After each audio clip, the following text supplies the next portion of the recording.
This to order. For the record, I am Steve Schmidt. I am a state rep from Wolfboro, and I am charging the charge of this budget subcommittee for the jail. To my immediate right is Representative McCarthy. He's also a member of the subcommittee. And to his right is Representative Ticehurst, who is also a representative on the committee. I'm expecting Representative McConkie at any minute, and perhaps Representative Comeau if he shows up. That would complete the subcommittee. Just for my record, as I am now doing the minutes, Superintendent Henry, if you would introduce your members here and spell their names for me so I can get it on the minutes. Captain Patrick Batchelder. Okay. B-A-C-H-L-E-D-E-R. Okay. That's right. Administrative Assistant Lori Baggio. B-A-G-G-I-O. B-A-G-G-I-O. I'm doing well. Okay. And Lieutenant Ian Phillips. P-H-I-L-L-I-P-S.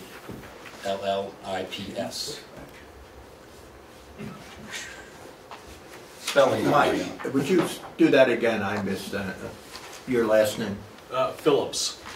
P-H-I-L-L-I-P-S. Gotcha.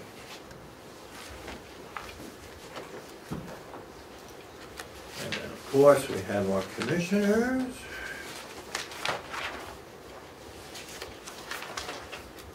This is why I hate to chair these things, keeping the minutes. It's the worst thing.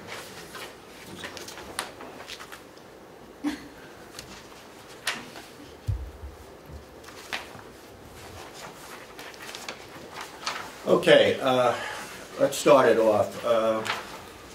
Superintendent Henry has requested 25 minutes. He would like to show a video on the jail.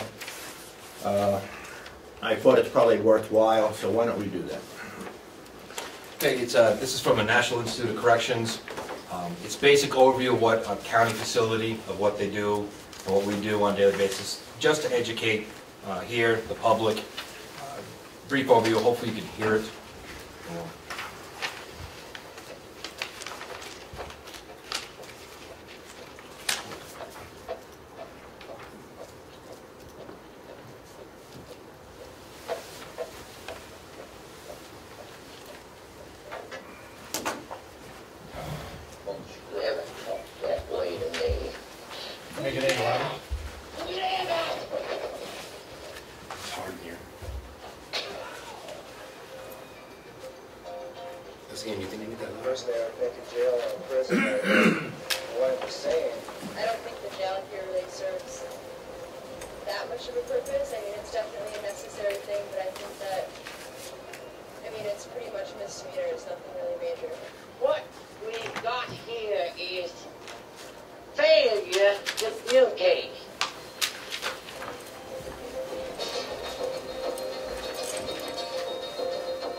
Walls, doors locked tightly shut, containing trouble, keeping it away, out of sight, and out of mind. Jails. If we think about them at all, most of us picture the images of violence and danger we see on television or in the movies. We don't picture jails as a fundamental community service that directly affects our safety and security. We may not realize that jails are a primary responsibility for most local communities. They may not recognize that we influence the way jails are run, or the jails reflect our values. But we do influence how jails function, and the more we know about them, the better equipped we are to make more informed choices about their operation. The purpose of this program is to provide basic information about jails. In the next few minutes, we'll look beyond the walls and go inside jails in a variety of communities. We'll discuss the roles jails explore the major functions of jails and the challenges in carrying out those functions. And throughout this program, we'll look at how communities benefit from well-run jails.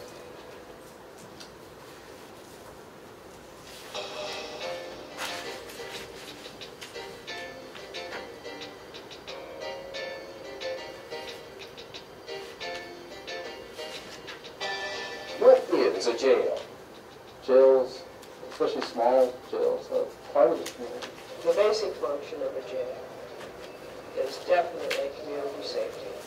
They serve basically as the gatekeeper for every person that enters the criminal justice system. A jail is a community within a community. Jail is at the very hub of the criminal justice system that exists within their community.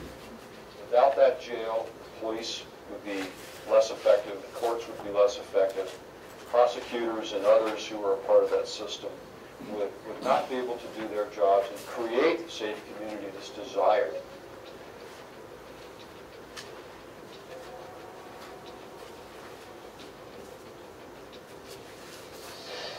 Most jails are local facilities operated by local communities. They are also significant legal and financial responsibilities for those communities. Today, there are more than 3,000 local jails in the U.S. They are as diverse as the communities they serve, but all jails have four primary roles. Jails receive and process people when they are arrested for crimes. Jails hold people in pretrial detention until courts resolve their cases. Jails incarcerate people who have been convicted of misdemeanor offenses and are sentenced to serve short terms in the local jail. Finally, jails hold people when they have been sentenced to state prisons and are awaiting transfer, when they violate probation or parole, and when they're being detained for other jurisdictions. One of the most misunderstood of these roles is pretrial detention. Let's examine this concept in more detail.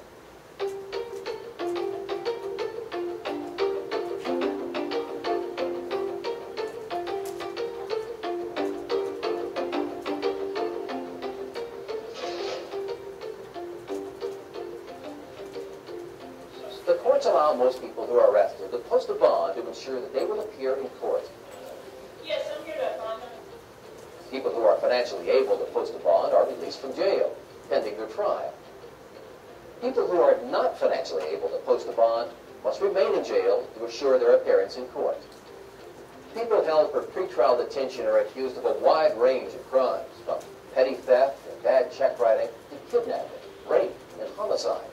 In a small minority of these cases, the charges against the person are so serious that the court may refuse to set bond, and the person must remain in jail. More than half of the people in the nation's jails are pretrial inmates. In the American system of justice, the accused are considered innocent until proven guilty.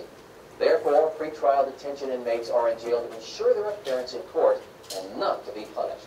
This is a critical point that is often misunderstood or overlooked.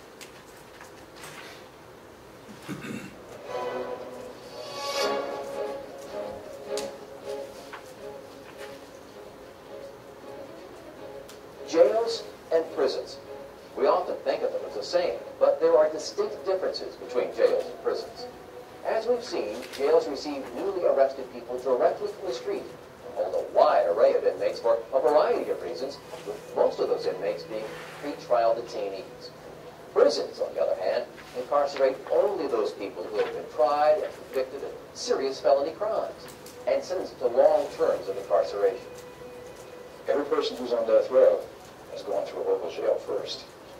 Every person who's serving a life sentence has been through a local jail first. Of course, everybody who's come to jail on a very minor charge and then gotten out is going through the same place. And that's what's truly unique about the jail, is that it has to be able to handle a tremendously broad range of people as they're brought in for incarceration. In addition, most jails are operated and financed at the local level with local tax dollars. Prisons, on the other hand, are run by state or federal agencies using state or federal funds. Local communities exert significant control over the way their jails are run and the decisions they make about allocating community resources. The more local communities know about jail operations, the better prepared they can be to make well-informed decisions about the jail that can benefit the community as a whole. Let's look at day-to-day jail operations. and the challenges inherent in those operations. Jail operations involve two primary functions. One is booking and release, the other is custody. Booking and release is the function of processing people into and out of the jail. The most significant challenge in the booking and release function is the constant flow of people that pass through jails today. More than 10 million people are processed through American jails every year. That's more than 1,000 people every hour of every day each year. Every one of whom must be identified, searched, fingerprinted, photographed, and screened for risk and need. The challenges of processing people, it has to do with the numbers. We've seen a huge change in our inmate population in terms of numbers that we serve. And it's not even necessarily the numbers that are incarcerated, it's the numbers that go through booking. That's probably one of the biggest challenges that we have is the people that get processed in, get fingerprinted, get booked, and then get released. The booking function is complicated not only by the sheer numbers of arrestees, but also by the fact that many new arrestees are in a state of physical or mental crisis when they enter a jail. They can be angry, afraid, intoxicated, or ill. Jails cannot choose whom they will accept. Jails must take all arrestees brought to their door, no matter what their condition, attitude, or frame of mind. Not only are large numbers of people processed into jails each day, but also significant numbers are released because they have posted bond, completed their sentences, or are transferred to other jurisdictions. Releasing inmates entails an entirely separate set of complex activities jail staff must perform. The second major function of jails is custody. Custody is the function of holding people in the jail. The primary goal of custody is to hold people in a manner that protects the safety and security of inmates, staff, and the community. Safety and security depend not only on the building itself, but also on the effective management of inmates. To ensure safety and security, jails require specialized structures and security systems that are expensive to build and maintain, including fences, walls, doors, locks, cameras, and communication equipment. In addition, the ability to manage inmate behavior is critical to maintaining safety and security. Managing inmate behavior is probably the most difficult challenge jails face. Jails are required to manage a tremendously diverse population. Just as jails have little choice about which arrestees they accept, they have little or no control over the number and type of inmates they house. Judges, prosecutors, and arresting agencies determine this. Jail populations include young and old, male and female, rich and poor, highly educated and uneducated, and all races and ethnicities. In fact, jail populations are primarily composed of local community members and include people from all segments of the community. In the community jail, the community detention facility, the offender is more likely to be part of the community, going right back into that same community, becomes a part of that community again. There's one thing I can have citizens think about when they're making decisions about jail. It would be, think about if it was their brother, their mother, their sister, their son that was in jail. Many inmates bring serious, sometimes life-threatening problems with them when they enter the jail. Jails must routinely manage fear, rage, violent and social or suicidal behavior, as well as problems associated with poverty, unemployment, and illiteracy. When inmates are housed here, they bring many problems with them, including mental health problems, long-term drug and alcohol addictions, family problems, and many financial problems. The first step in managing this diverse group of inmates is to classify them. This means jails must accurately assess the risk and needs of inmates, taking into account the danger they pose to themselves or others, their escape risk, their medical and mental health needs, and their behavior while in custody. To ensure safety and security, jails must be able to separate certain inmates from others.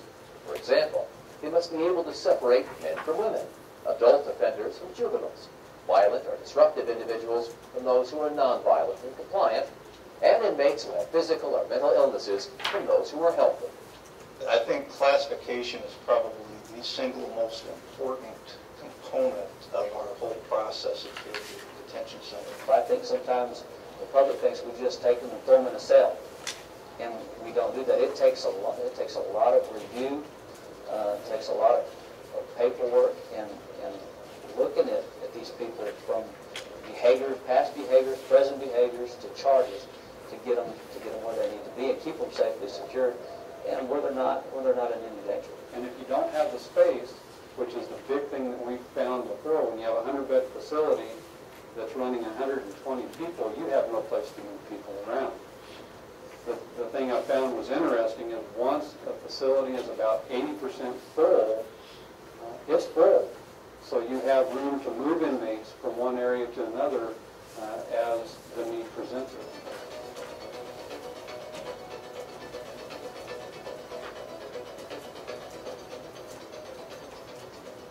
Jail staff must also effectively supervise inmates. Many problems in jails are reduced when staff clearly communicate expectations for inmate behavior, provide incentives for positive behavior, and hold inmates individually accountable when they violate rules. The behaviors often associated with jail inmates, assaults, vandalism, possession of dangerous contraband, and escapes, are greatly reduced when the inmate population is well managed. With a reduction in these behaviors comes a reduction in costs to the community. Costs related to medical expenses, repairs and maintenance, and lawsuits resulting from injury and death. It's also important to recognize that when communities take custody of inmates, they assume control over and responsibility for all aspects of the inmates' lives: where they live, the condition of their housing, their personal hygiene, what they eat, what they wear, their medical and mental health, and their personal safety.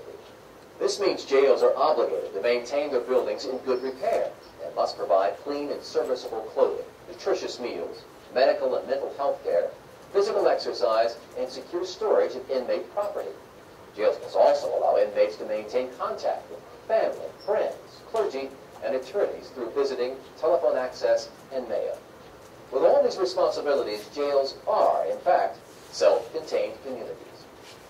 I think people think of a jail in terms of just putting somebody away, locking them up, and throwing away the key. Jail operations is much more complex. We're a microcosm of the community.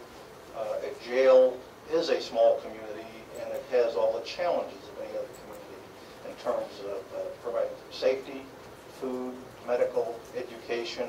We are a small community.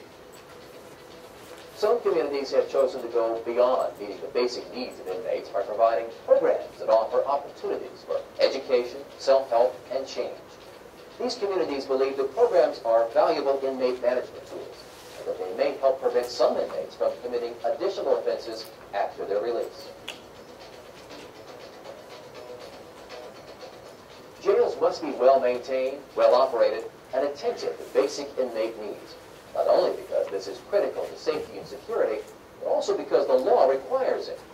Communities that operate jails must do so in compliance with clearly established legal mandates. Before the 1960s, the public and courts largely ignored conditions and practices in jails. The courts had adopted a hands-off policy toward inmate complaints that challenged institutional conditions and practices. During the 60s and 70s, the U.S. became engulfed in a struggle to increase the rights of many groups. In such a climate, rights of prisoners became an issue. Courts across the nation recognized that jail inmates do not lose their constitutional rights, although those rights may be restricted. There is now a body of clearly established law with associated liability that addresses nearly every aspect of jail operations.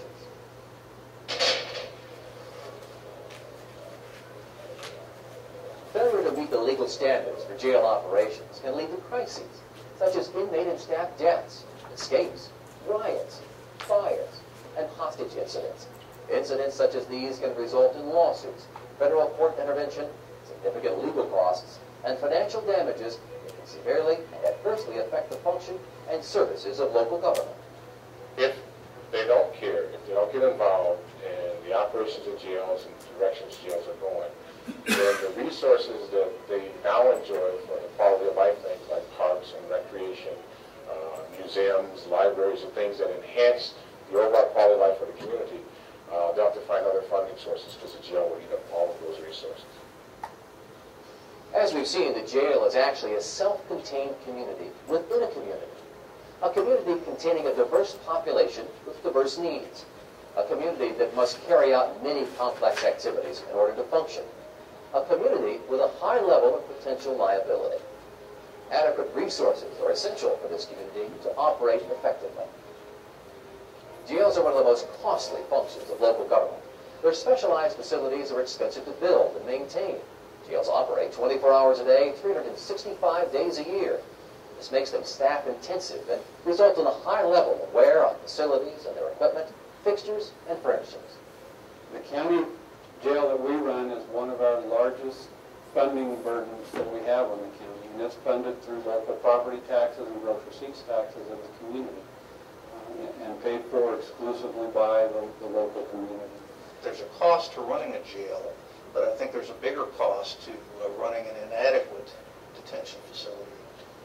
Staff are the most important and expensive resource contributing to the ultimate success or failure of a jail.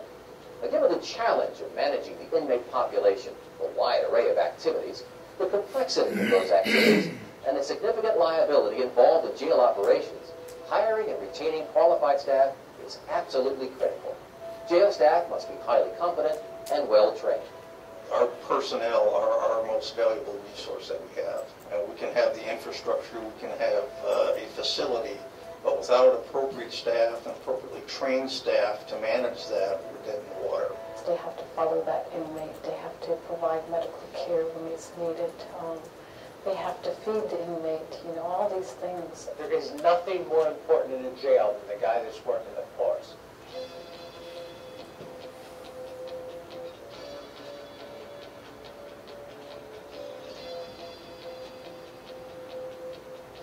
As we've seen, jails have well-defined roles in the criminal justice system, but local communities can make certain decisions about which people require secure detention, and which people can be managed in alternative settings. Alternative sentencing is for those nonviolent offenders who can carry out their court-ordered sentence in an alternative fashion, which means they can be trusted out in the community and come in here on an intermittent basis if they're spending the weekend with us in the work care program, or can be housed here in work release and go out to their regular job during the day and return. So we're a way of being very cost efficient. And on the community side, it also means that those people stay productive in the community. They keep up with their court payments, they keep their employment so their family stays afloat, they keep up with their court-ordered classes. And in the case of the Work Ender program, many, many community projects get done with that labor force that goes out on the weekends. Communities that understand the roles and functions of their jails are able to make well-informed decisions, not only about jail operations and resource allocations, but also about how their jails can be used most effectively. Should be viewed as a precious commodity, one that you use very scarcely and only for the public safety and public good, not necessarily because you don't know what to do with the problem and have it in the jail.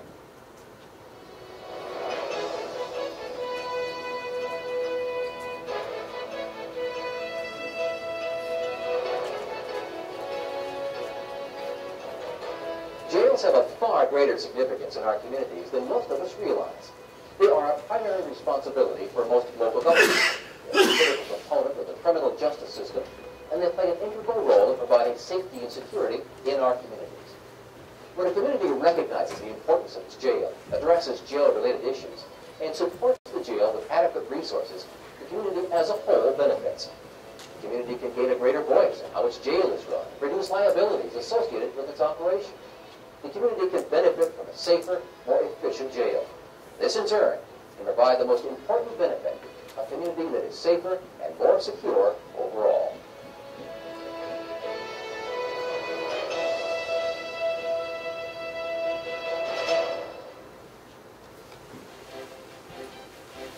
Well, thank you for that. It was very interesting.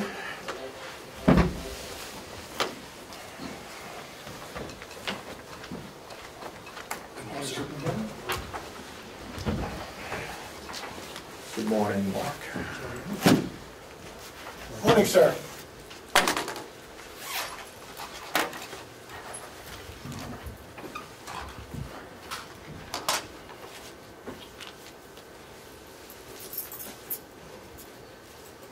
I think that was a very interesting video, and perhaps I'll suggest to the chairman of our delegation that we might want to invest a half an hour in showing that to the entire delegation so they can have a better feel for what actually goes on here.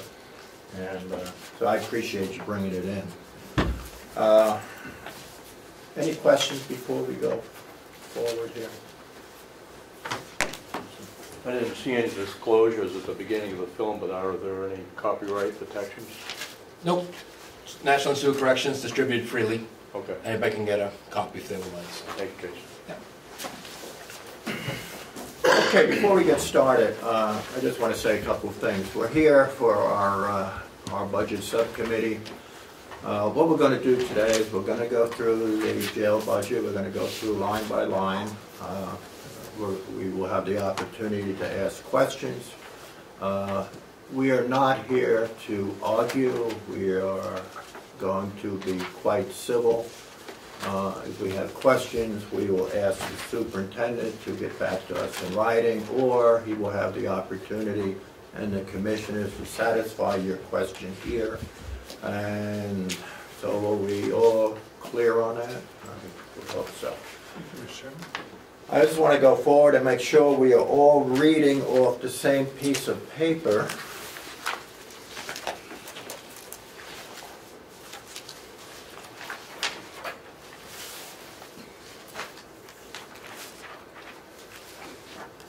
What I intend to use is the county budget, and so let us proceed to page 24.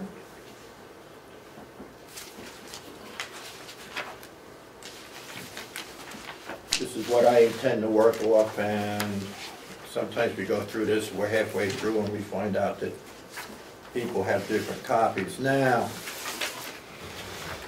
if I can say this here, my sheet, and I'm working off a 12/5/2014 sheet. I don't know if I have the most current. I hope I do. May I take you downstairs and photocopy it? My page 24 is nursing administration. Why don't you take mine, because I have it up on here as well. Good, thank you. I don't have it. You don't have it? No, I have. Give me 1 second. It's in my nursing home. This is the expenditure budget worksheet with a 12/5/2014 date. Do you have it, Frank?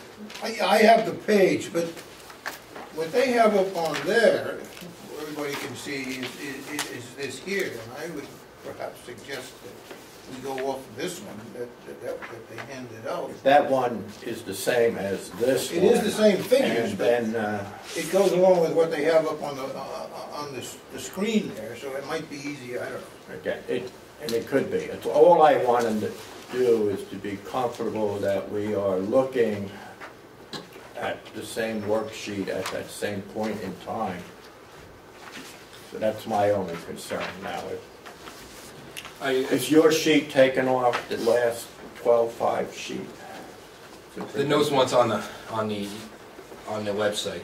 Are you concerned just to make sure? Let me ask you a question.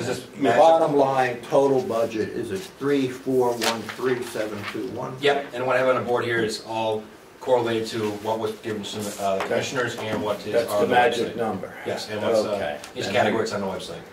Okay. Mark. I'm all set. I'm Jason. It's the same numbers he's working with. This is the latest one he gave out this morning. If you thank you. Need a magnifying glass. I'm sorry, I saved some paper, but I have it here for the board to look at too. So.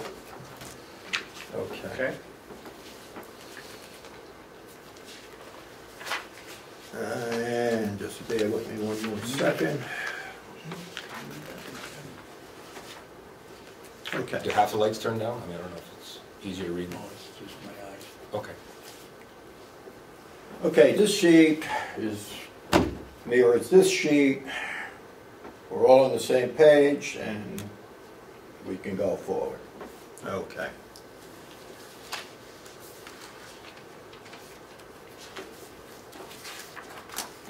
What we're going to do is start with line number 1,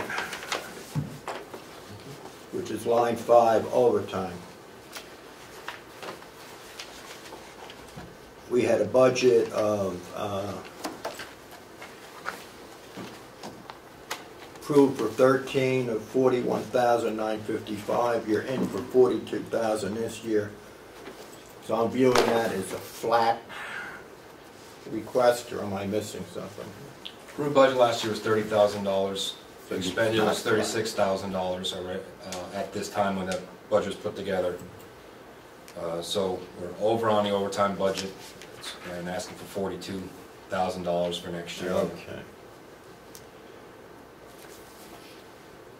Do you care to talk about that and tell me why we're up that high? If you look at historically, the budget for overtime has been right around $40,000 to $41,000 the past 3 years.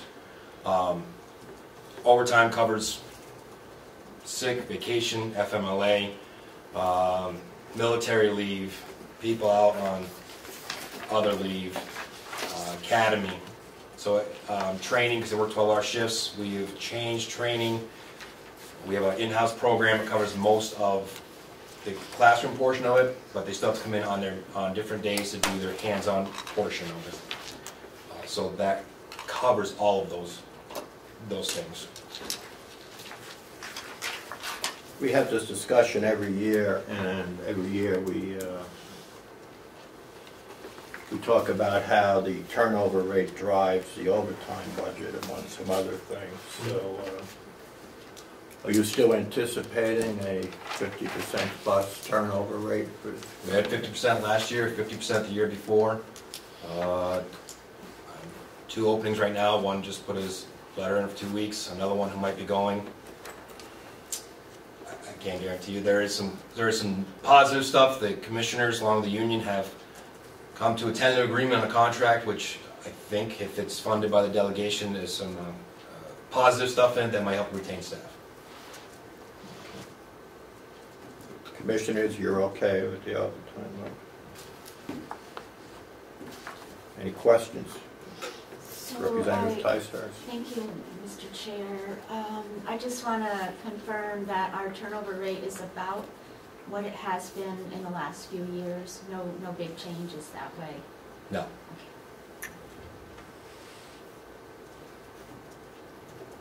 Any other questions on the? I think in the overtime, if we can give them a little bit of pay through the union contract, and if we can get a lot of our correctional officers trained at the academy and they stay with us, then that would reduce the overtime at some point in the future. I'm not sure it's going to be this year. But yeah, at some point in the future, reduce. This still covers people with their time off and those kinds of things that we have to replace on the shift using their time that they have for minimum staffing. And you would hope in the future, if we can cut that down of how the turnover rate, we would be able to reduce some of the overtime. Representative McConaughey. Thank you, Mr. Chairman. Is the union contract finalized with this? Did they vote on it yesterday? Yeah, it's in Lynette's hands on Wednesday for you to sign off on. Okay, yes. Do we know what the pay increase was? Not offhand. Do you get that? What the total is?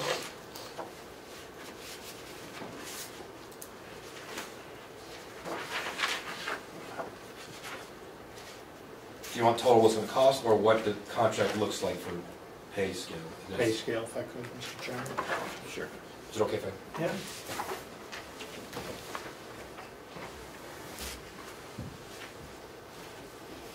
So I can explain a little bit.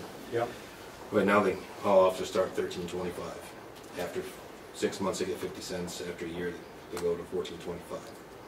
The new contract, instead of working probation for 6 months, they'll be on probation for a year. Okay. Might I interrupt you just for a minute, and why don't you address the entire room and we can all hear? Okay, that's fine. Okay. The new contract with some cleaned up language in there, but the biggest one, the pay scale. Currently, starting officers start at $13.25. After 6 months, and they get off their probationary status, they go to another 50-cent raise. And then after they go to the academy or 1 year comes along, they get another 50 cents, bringing it up to $14.25. That's after a year. That's after a year, and then currently there's nothing after that. With the new contract, officers would start at $14.25. Anybody that's at $13.25 would move to $14.25. Anybody who's already at $14.25 would move up on the pay scale. Each level that we have, which is officers, specialists, corporals, sergeant, would have a starting pay scale. There's actually never been a starting pay scale. It just kind of internally never was, so this actually has a pay scale. And what happens is on their anniversary date, if they get a positive performance evaluation, then they can move up on their anniversary date on the next part of the pay scale. The scale is only 5 steps. That's where it ends at. And the agreement was if they're off the pay scale, which a couple of them are, then they get no more than 1.5, no less than 1.5, and no more than 3% based on the cost of living index or the 10-year rolling index. Might I ask you if you could fast forward a little bit, and at the end of the progression scale, what are they going to be making? An officer at the end of the progression scale will be at $1,650. Specialist will be $1,763. A corporal, $1,867. And a sergeant, $2,088. And what does the sergeant make now? Starting sergeant pays $1,875. So it goes up to 20, what? $88. That's after how long? 5 years, 5 steps. Can I follow, Mr. Chairman? Sure. The last year, I was present with a lot of officers moving up to new positions. Are all of those positions that you show on your scale this year, corporal and so forth, were those all positions we funded last year? Yes. And those were all, they had a corresponding number to it, so there's no new positions that have been added? No new positions added, no new positions being asked for. No new title? Title, but no position. Okay, but the title did not relate to any more money? No. Can we get a breakdown of that information? Sure. Would you provide that? I just have every officer, that you're looking for, or this? That. Oh, I can get you a copy of this. Yeah. Okay. So if I could ask the commissioner's Sure. question. So in the nursing home employees, there was a 75-cent increase per hour per employee, and that carried through to the rest of our personnel that were non-union. Correct. How does that 75 cents compare to the rate that's agreed to for corrections? I think the corrections is a little bit more because we want to keep those officers. Depends how you're looking at it. Up front, less. You're going to give, not everybody's getting 75 cents up front, but they're, for the first time, to be on a pay scale to know where they're going to be. They'll get a little raise, some of it's like 33 cents, some of it's 40 cents, but then the following year, or when our anniversary date comes up, they'll be able to opportunity to move the positive evaluation to the next step. Sure. But if I could, our initial person was starting at $325. $13.25. And going to $14.25 after certifications and so forth. Correct. And now that person's starting at $14.25. Yep. It seems to be $1. They're the only ones, because they're already going to be making that. They're the only ones that would go up. By the time this goes through, hopefully most of them be at $14.25. But the rest of the pay scale, the way they moved up, they did not go up $1. They only moved, like some, like this at 33 cents, some ones at 40 cents. We try to make it proportionate, so they're not getting $1 across the board. And I can explain it more if you want me to in detail. I would appreciate it in writing if I could, Mr. Chairman. Yeah. Commissioner? I think when we look at pay scales and our increases this year, you got to remember that the health benefits are changing. We had to change the health benefits so that every employee is going to pay the first $1,000 deductible. The county pays the second $1,000 deductible.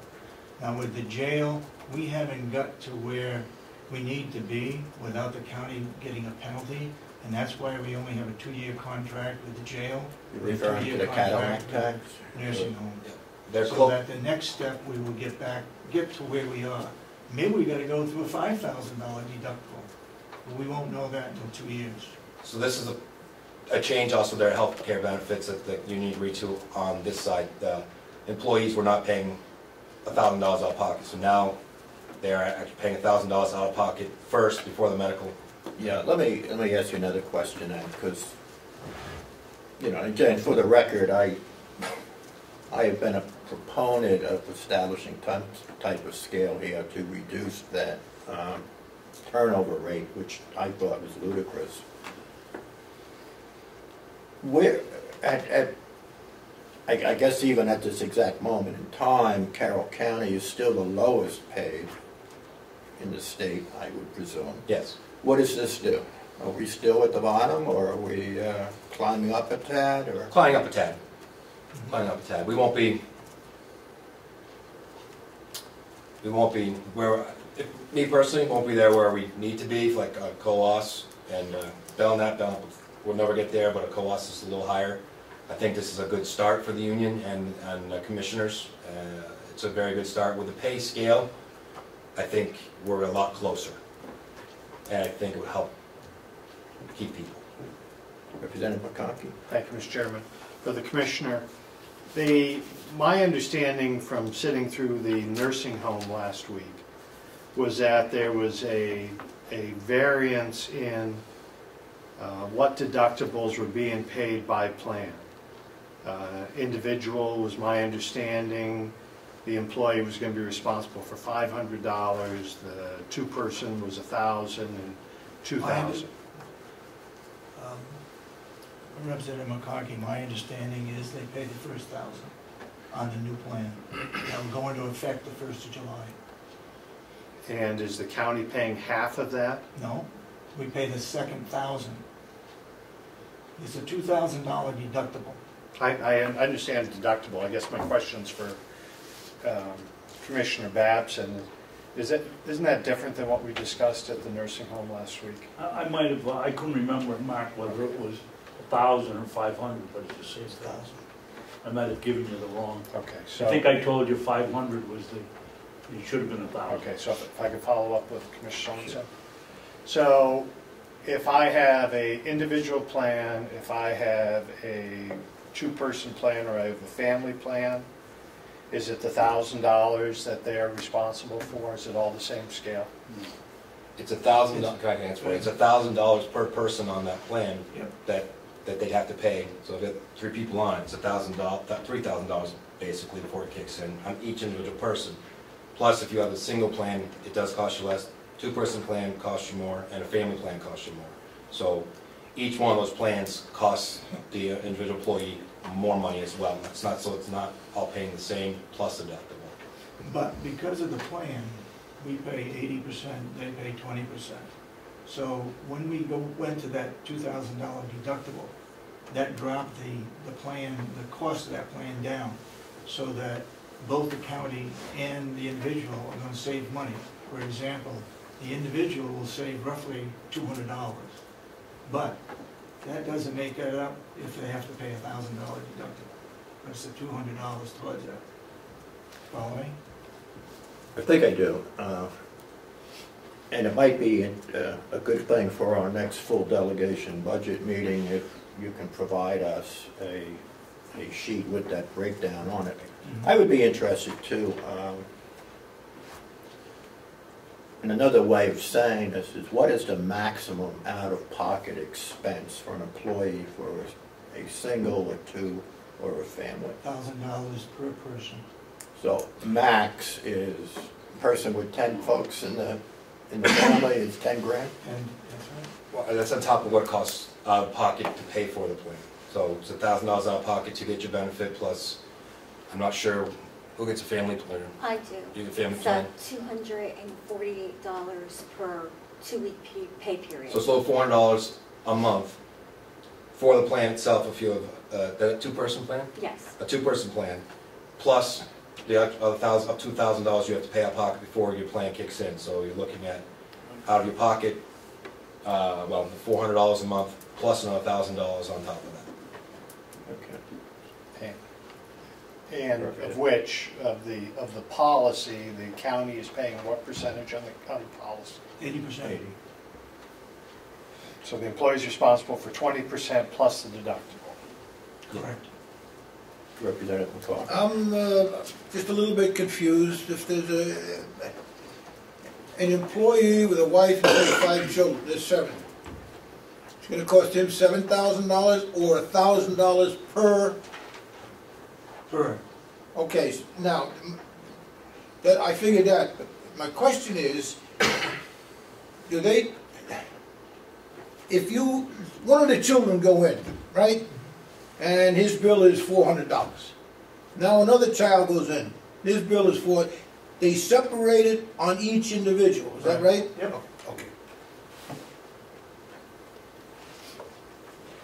I only have one more question on the health care.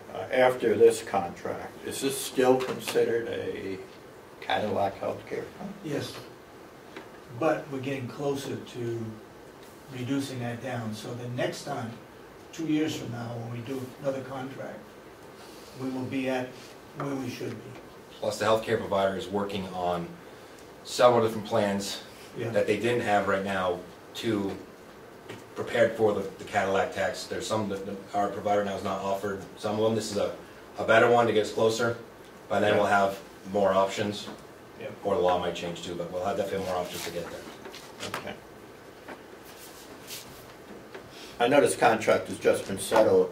For our next meeting, what I would like you to prepare for our subcommittee and ultimately is basically a dashboard or a summary sheet of what this contract actually means in terms of dollars. You know.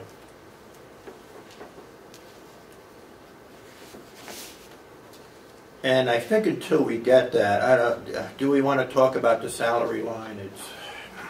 We can if we want. I know. I'm looking at your sheet here. Obviously you've combined all of your salaries into one line now. Mm-hmm. You're not breaking them down separately. Without a calculator in front of me, so what is the percentage increase? I can tell you, for the contract itself with Social Security and money or anything else, it's $64,000. That's the $64,000 will be up with. That's for union in those. Then it's the 75 cents for the non-union if it goes through. So we have a $64,000 effect in the first year from July 1st. How are we doing this? July 1st to July 1st? How are you calculating? April 1st to April March 1st. So we got a $64K impact. Union contract impact. Is the $54,000 that you mentioned, does that include the increases in workers' comp and all the rest of it? That's the total increase? That's the total increase. The $64,000 is total increase, including workman's comp, Social Security, retirement, everything that the union contract affects. Okay. Any other question on the salary line at the moment? No, I do, Mr. Chairman. Sure. Why are you combining all of the salaries? I don't know. I'd rather see the salaries broken down as they were in the past. It gives us a better idea, I think, of what's going on over there, rather than, you know.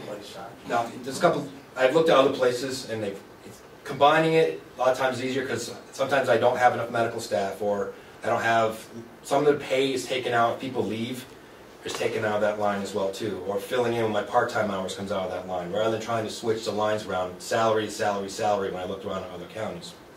But most certainly, if you want it broken down, I can, or I can break it down to what each line is for you so you know kind of what's in there, or I can break it back down again where you can have it whichever way you want. It's just easier for, as we, instead of transferring back and forth, my part-time's here, my nursing's here. A lot of places they put salary, salary, salary into one line. Well, I see it as a way to circumvent some of the RSAs, particularly 2415-1A. And it makes it a lot easier, like you said, to move stuff around. And to me, that's exactly what you're doing. You're circumventing the law. And I guess when I look at other places, I see that salary, it all comes with a salary line. They're all salaries, so it's not asking to move anything else, it's salaries. Pay, I know, but if they were broken down by administrative salaries and this salary and this salary, it'd be a lot tougher to move that stuff around than it is with everything under salaries. Why don't we do this, Superintendent? Why don't you give us the salary line and the broken down as it was in the past, and I think that will easiest way to settle this question. No, I'm sorry, Dee, I recognize you. Thank you, Mr. Chair. I guess I have a quick question, comment, and then another question, if I may.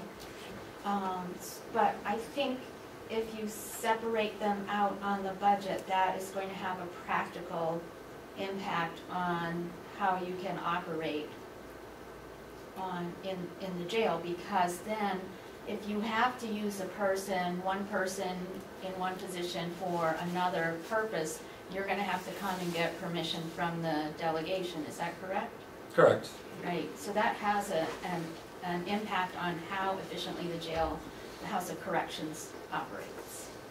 Correct. And then, if I may, Mr. Chair, my original question. I would never deny you the opportunity to ask one question. Thank you. I just need some clarification. My budget has 3 salary lines: administrative, nursing, and salaries, and I don't have a figure in for those. So. No, it's all combined into one. That's what they're talking about. Oh, okay. I get it now. Thank you. I get it. I'll have it broken down, I'm sure you want. That's what I'm talking about, Representative Tice. I'd rather see them the way they were originally, rather than zeroed out and all combined into one. Just makes it easier to understand where the money's going. I think, anyway. And it makes it more difficult to switch money around. Okay.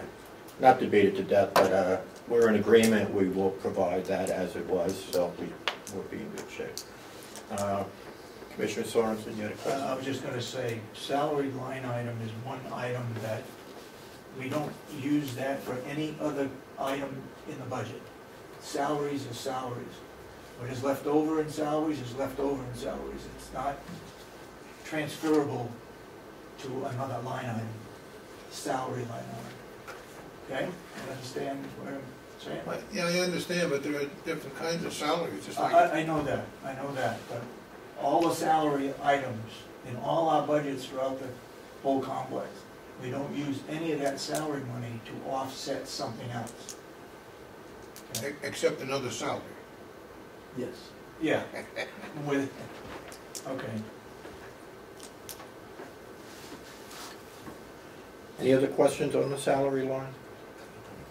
Okay, so we're clear on, and I'm going to go through this now. So deliverables, we will have a summary sheet, if you will, of the union contract breakdown. So we have an appreciation for what that costs and the scales. Okay. And salary lines. And salary lines. Any questions on the Social Security line? Line 10. It's pretty straightforward. Mental health salary, we have 0. Yeah, it's added in, right? Because that's added into the top line. No. Mental health, the jail used to have a mental health full-time person. There's, down further as we go, there is mental health in here, but it's a contract, it's down further. That line is 0, it's not added anywhere else. So that's not added into salaries? No. Okay.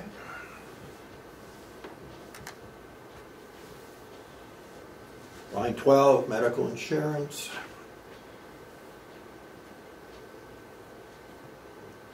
And I think that's driven by what we just discussed.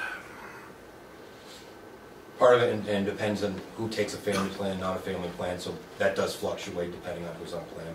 But it's a snapshot of who was on it at the time, and then the increases of who was on at the time with the contract on. All right, so when you actually did this figure, it was based on existing headcount at the time and what their selection was, correct? Yep. So business office provides, yes. Any questions on that? Workers' comp right now, are we on? No, we're on medical Still on insurance. retirement? We're on line 12. Okay.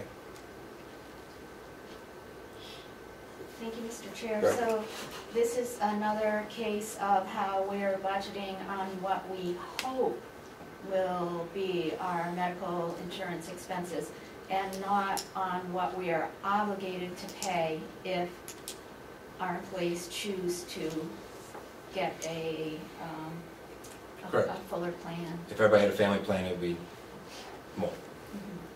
Correct. And so, as a follow-up, when we budget this way, if more employees than currently have two-person or family plans decide to go on, as is their right and as is our obligation to provide for them, we are going to have to take money from another line item to make up for this. Possibly. Yeah. Right. And so far, are you, this is a silly question, but I have to ask it. Are you aware of any line in this budget that could absorb that increased cost? Like for next year? Yeah. It's hard to tell until the end of the year.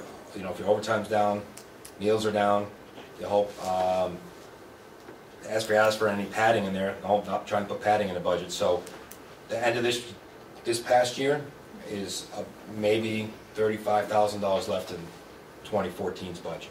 Okay, so just may I follow up? Yes. Okay, so just to be clear, this budget does not raise enough of an appropriation to cover our obligations, and we're just hoping that we can get by. Correct.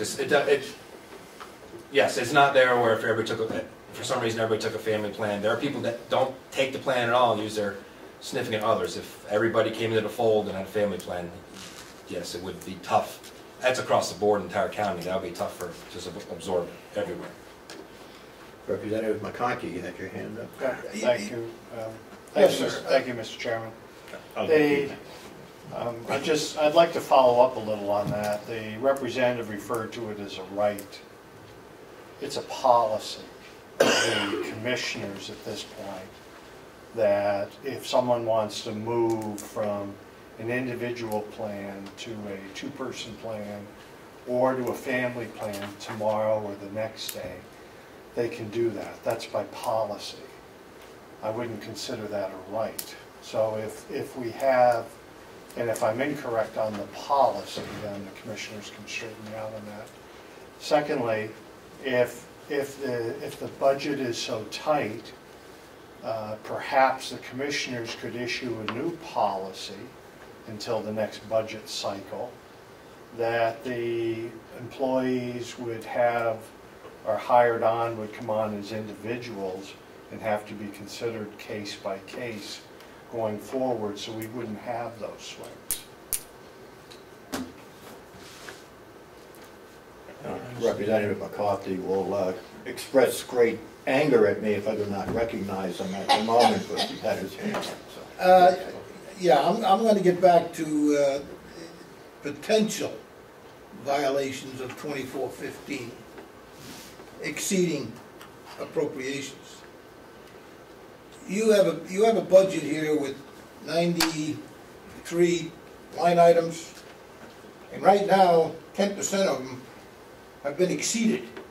And by the time April comes around, it looks like a lot more are going to be exceeded. So,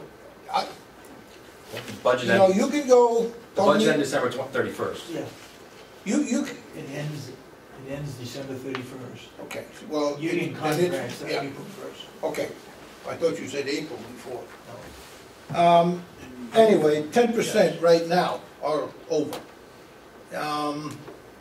And I know that there's a way for them to do it. They go to the commissioners, and the commissioners give them permission to do it. That's why I say it's a potential. But my question is,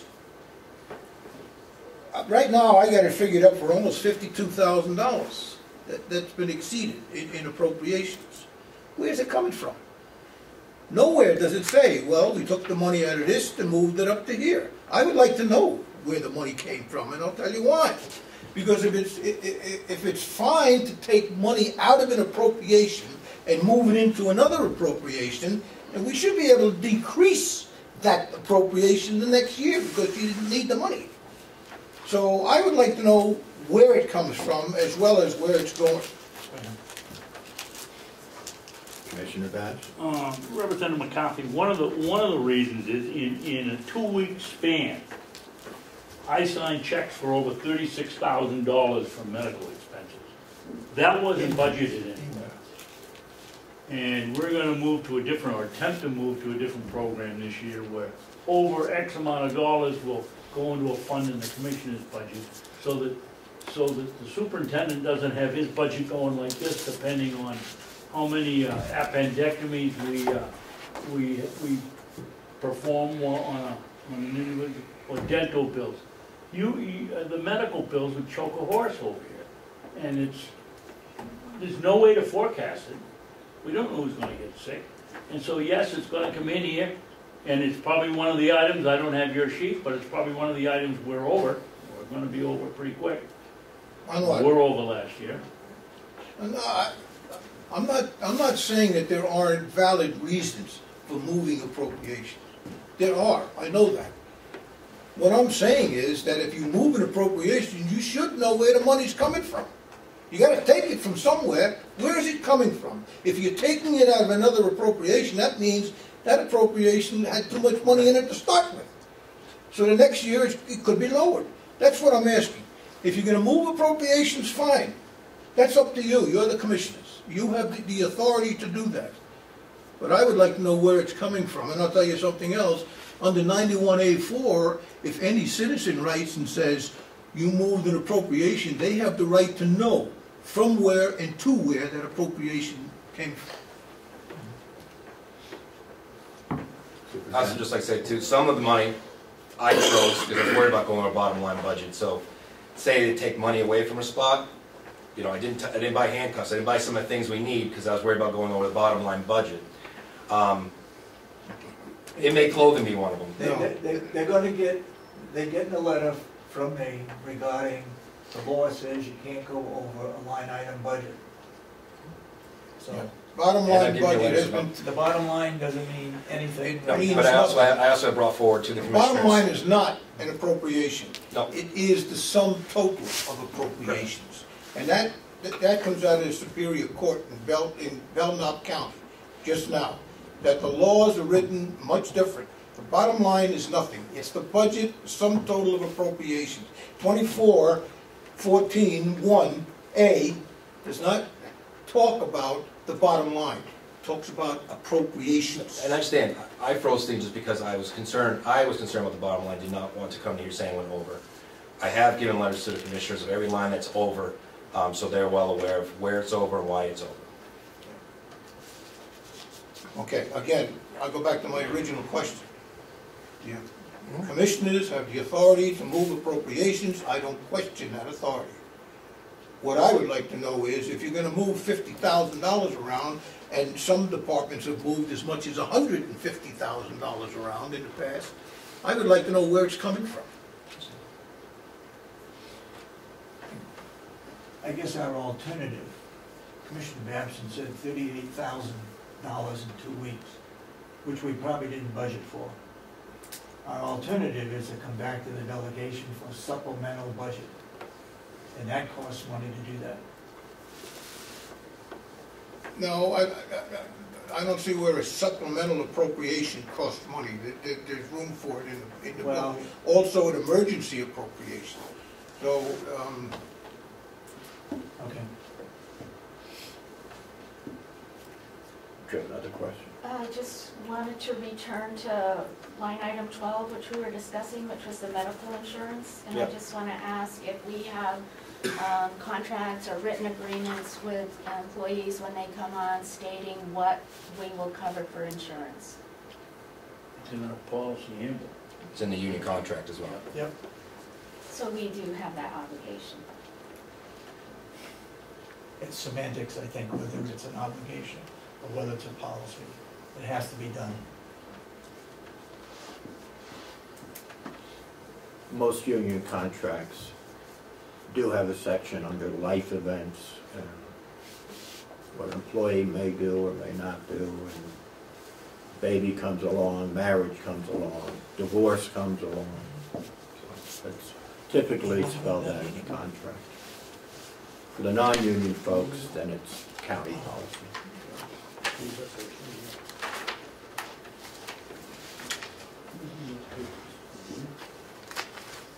All right, next line, 13, retirement expense. Any questions?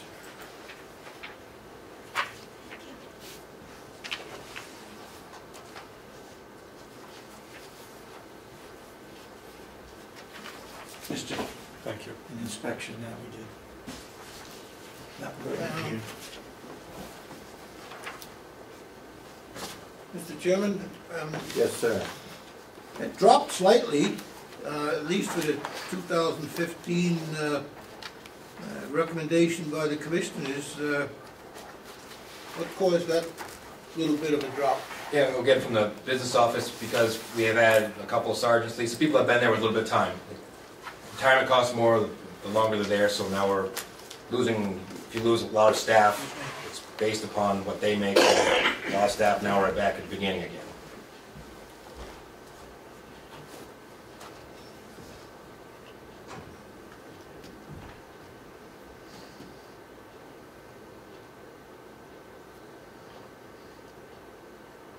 Okay. Any other questions on that line?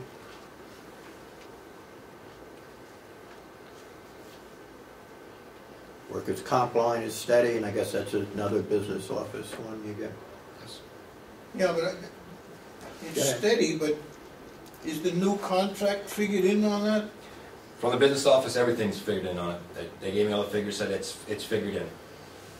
And I would assume that workers' comp would go up with the, why wouldn't the amount go up? 30,000. New contract. It's line 14. It's flat. Yes, but I would agree with, if I could, I'd agree with the representative that if the contract was just done yesterday, there's no way these numbers are showing So here. they're not in there.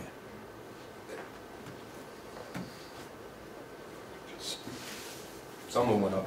The ones that I asked the business office, all the ones, there are some that went up so scared out things. She said it's all covered. But I can double check with the business office too. Make sure 100% be truthful. And I guess the same argument can be made, well, I don't know, the unemployment tax expense on the next line, that's...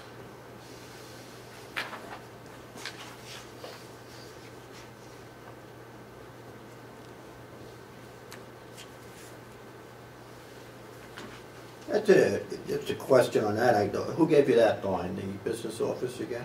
Yes.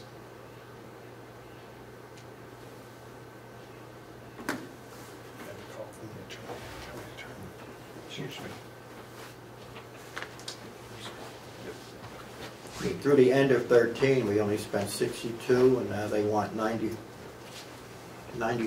Seems like a pretty high percentage increase. Might I ask you to check with her, Kathy, and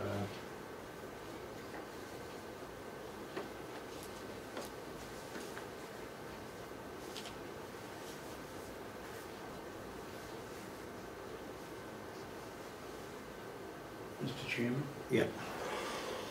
Don't forget, this is only through 9 months, so you tack that on top of what we've done for 9, and you're coming out pretty close to the 93.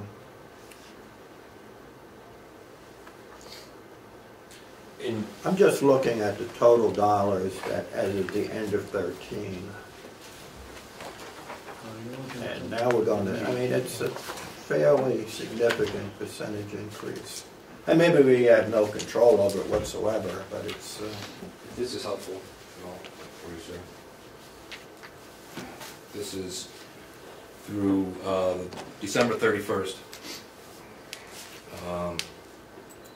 What was spent, remaining balance is 98% spent, so I don't know if you want to look at this as you go. This is what the latest one, and where everything spent through 31st. There's still some bills coming in from last year, a few, but this is where we're at, if you want to, if that's helpful. Thank you. Jason, what do you have for the end of the year for that line item?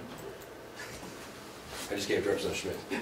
On the unemployment tax expense, 8,000 something, 750? It's line 15. 7,500?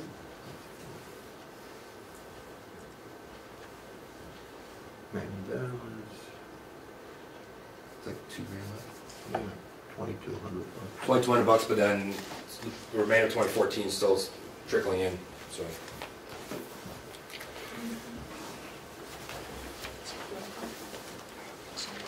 Okay.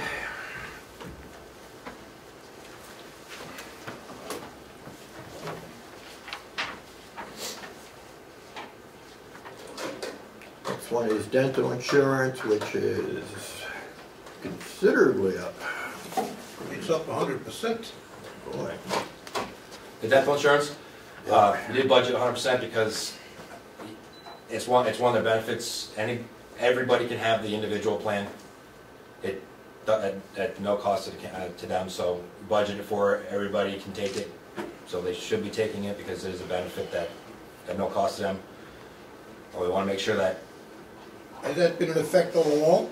Yeah, the individual plan, because it costs the county very little. Well, it costs them $200 a year. If you've only used 5,000, why are you going to 10,000? Since it's a benefit that everybody over there can have, they haven't jumped on yet. Our concern is to make sure we are budgeted correctly because it doesn't cost the employee anything. So they should be all signing up for that part of the dental because it's nothing out of their pocket. It was inexpensive to the county as a benefit, one of the benefits to try to keep people on. So I want to make sure we have it right for everybody that can take it because it doesn't cost them. Are you pushing it? Because if they haven't signed up before and it was available, why do you think they're going to sign up now? Well, when you lose 17 this past year and 17 the year before, and as a new packets come out and HR tells them what's in their packets, this is part of your benefits, this are things you can get, they're signing up for it. So I want to make sure that we were not shortchanged because again, it's a benefit. It's unlike the medical one where I can't predict if somebody's going to get on a family plan or not family plan. This one I can predict if they all take it because it costs them, that it's an easy one to predict.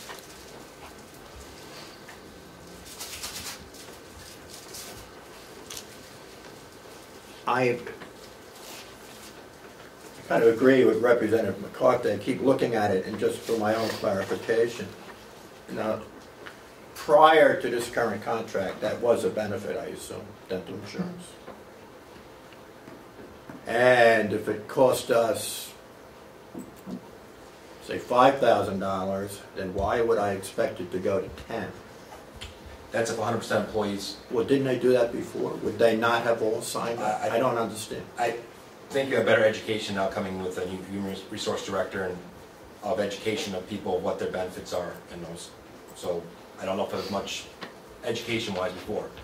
Most certainly can knock it down, but if everybody decides to take it, then we're going to be overspent. I don't doubt what you're saying. I just know that if I was an employee of the jail and someone gave me a free benefit, I certainly would have taken it prior to now. So I'm just questioning a doubling of this line when, in my mind, nothing has changed.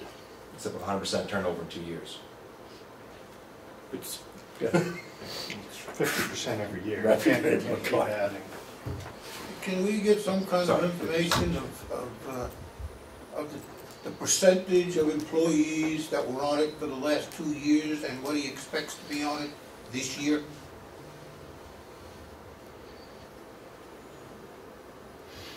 And if it's if it's 100% jump, if you double the number of people on it, why? Is it selling that as a benefit? Yeah. Pushing it as a benefit? Mr. Chair, may I ask a clarifying question? Sure. Thank you. Are you trying to tell us that the benefit was available, but not everyone was aware of it, and now people are becoming more aware of what their benefits are, and you expect they'll be taking advantage of it? I expect to be taking advantage of it. The education has come out from the Human Resource Department. I know I've been here a year, but from what I've seen, from what I got in the past to now, is a lot better on the education, a lot better of what their benefits are and what things they can have. So in anticipation of those things, making sure that I'm covered on our end in the budget, they take those. Representative McCarthy. Thank you. Once again, my understanding coming from the nursing home last week is that any person that works 20 hours a week, whether they're full-time or part-time, presently are entitled to this benefit. It's a policy. And it's my understanding that it's somewhere shy of $300 per person. So I guess my question would be nice if we could have forward to us, it's Delta Insurance, if someone could tell us what the benefit, what the employee's getting for $300, just send us a sheet, I'd appreciate it. Okay. Line 17, education and training.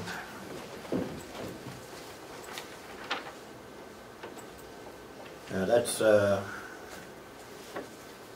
considerably up. Would you care to talk about that? That is the academy added into the $4,000 from the academy added into the education conferences, as it is part of the education. And depending where I'm at, if I can, how many uncertified officers I have, if I'm going to send 4 this year, depending on how people quit, we can send or not send. And so it covers everything to do with basically the education, plus 35 hours of the continued training that the officers have to keep, CPR and first aid cards that we have to pay for. I have it written down.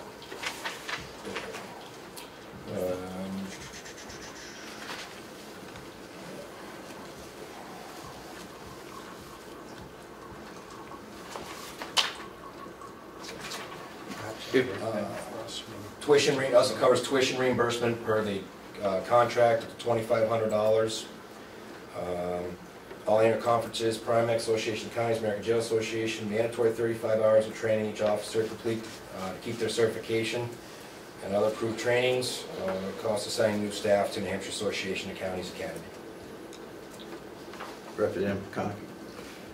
If I could, Superintendent, I believe earlier we heard you say that we're doing more in-house training? Yes. And that was going to be a savings for us by doing that? Savings on your overtime, yes. On my overtime. Was the academy a separate line, or was the academy in this line previous? Academy is a separate line. And the academy is a separate line unto itself? Correct. Do you have any idea what line that is?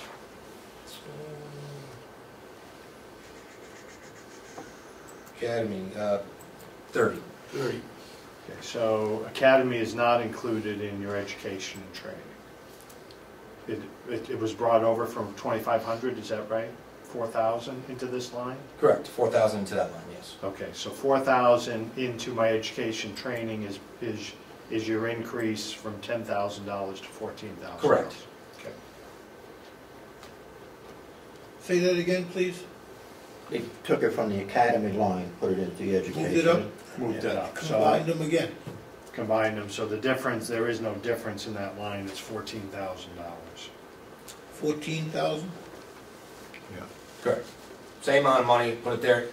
If I can get more people to the academy that are uncertified, depending on where we are staffing wise and stuff, if I can get the earlier I can get them certified, the better it's for us, liability wise, and those kinds of things. And if I can't, so trying. The increase is just that you added the academy line to the training line, and that what caused the increase? That's it, yes. Okay. Otherwise it's flat. Okay. Any other questions on that? That seems to me a legitimate transfer of money into an education line. That's what it is.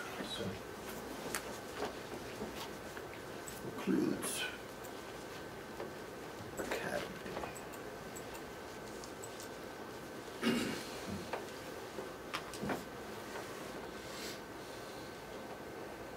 All right, Medicare expense, I guess that's a given. Any questions on that, line 18?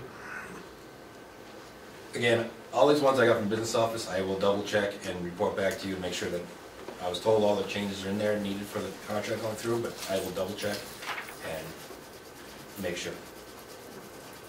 Okay. How about talking about line 24, legal fees? We're up to 18.5 here. Did we move money around here? Legal fees were never budgeted for before. It came out of other fees and services, which is one of the lines you'll see that's over. Other fees and services, because there was $18,500 worth of legal fees last year. And so we create a line, a separate line where our legal fees can come out of. They're never anticipated for, not budgeted for. What precipitated those? Well, there's a couple of things. One, union contract, that lawyer costs a lot. This may go down if the contract goes through, and I have to pay the union lawyer fees. So this could possibly be reduced pending on the approval of funding of this contract. And a couple of outside independent investigations that had to be done as well. So we had to pay lawyer fees on top of that. Representative McCarthy. Thank you, but unlike the item we spoke about, education and training, if I drop down to fees and fees and what was the other category? Fees and services. Fees and services. I don't 29. I don't see a reduction in that line. I see an increase in that line, and then I see adding 18,000. Do you have 72,000 or 62,000? I have 62,000. Okay. That is the Reliance training that, again, was, instead of us going to conferences last year, we bought the Reliance training program to help reduce our overtime. And so that contract is added to also the fees and services, plus the other contracts. So are you saying you have a one-time cost? No, every year you have to cost it. First year was like 6,500, then it went down to like 4,500. Plus a few other contracts we already have in fees and services. They all went up a little bit, so that's the big bulk of that jumping up. If I could, Mr. Chairman, the difference between 57,000 and 62, what, roughly $5,000, is that what the cost of that program is? Yes. And so it's actually like $4,500, and then a couple of other contracts went up as well. So with that, I want to go back to my original point. You've added a line for legal expenses that we didn't have before, which is above and beyond. And I believe that our legal was taken in the past when we had to draw on it. Was taken from other fees and services. So now you have a whole new category, which is $18,500, which we haven't had before. Correct. So shouldn't we subtract $18,500 from the $72,000 figure? There's that figure you have there. It's actually 62,000. You have an older one. It's actually the fees and services is 62,170. That's what line for the recommended? Yes. Okay. Yes. Shouldn't we subtract the 18 from that? Because the 18, you added the 18 on, up, for legal fees. Yep. And it used to come out of there, so we should take it out of there. The 18,500 was not accounted for on the fees and services. Last year was adopted at $57,000. You add the $5,000 for Reliance, which covers other fees and services. The Reliance training program we have a 5-year contract on, which we took out of conferences last year and did not send people to conferences to cover for that training program to help reduce future costs of overtime. Let me, if I might, just back up a little bit on the 18.5. The attorney fees for negotiating your union contract were what? About $10,000. Now, is that not a one-time fee, and why do we have it built in again on this budget cycle? If it gets passed, then there wouldn't be any fees for the next 2 years on the union contract, and then this can be adjusted again. We wouldn't have to be paying those legal fees for the lawyer. So again, anticipation, if it doesn't go through and you're back to bargaining again, you're going to be paying those legal fees again. If we're not back to bargaining, we can take money to be reduced. Might I direct a question to the Commissioner? Seeing that we're all adults in the room, do you anticipate that this contract is going to go down?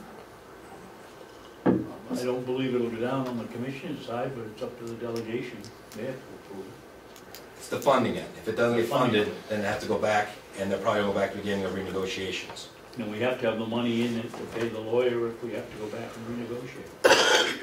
Representative McCarthy. How many contracts in the last 5 years has the delegation not approved? I don't know. I don't think any, but I don't know that for a fact. But maybe I don't know of any that have ever 5 years ago, been, they might have turned one down, Representative McCarthy. We went back and negotiated sometime, but I wasn't in commission. And again, when this budget was built, the union and the commissioners had not signed off on a contract either yet, so it was still in negotiations, and now it's just, both sides are ready to bring forward. It's going to be up to the delegation to come Let in. me recognize Representative McConkey, and then let me just see if I can perhaps bring some closure to this line. Representative McConkey. Thank you, Mr. Chairman. So the union negotiation was in the neighborhood of $10,000. 10 or 12, yep. Yes. Well, your neighborhood's getting bigger. So I have to go. So several bills. So, and we paid for that negotiation. Have we paid for that out of the present budget that we're in? The monies we have? Yes. Well, yes. So where was that expense before? Where was that shown? Was that shown under other fees and services? $10,000? Must have been. That's kind of I don't know where else you'd take it from. And the line is over on the fees and services. That's only 1,000. This was back in, again, now you actually have the newer one in front of you, what we're over, the fees and services. This is line 29. Let me see here.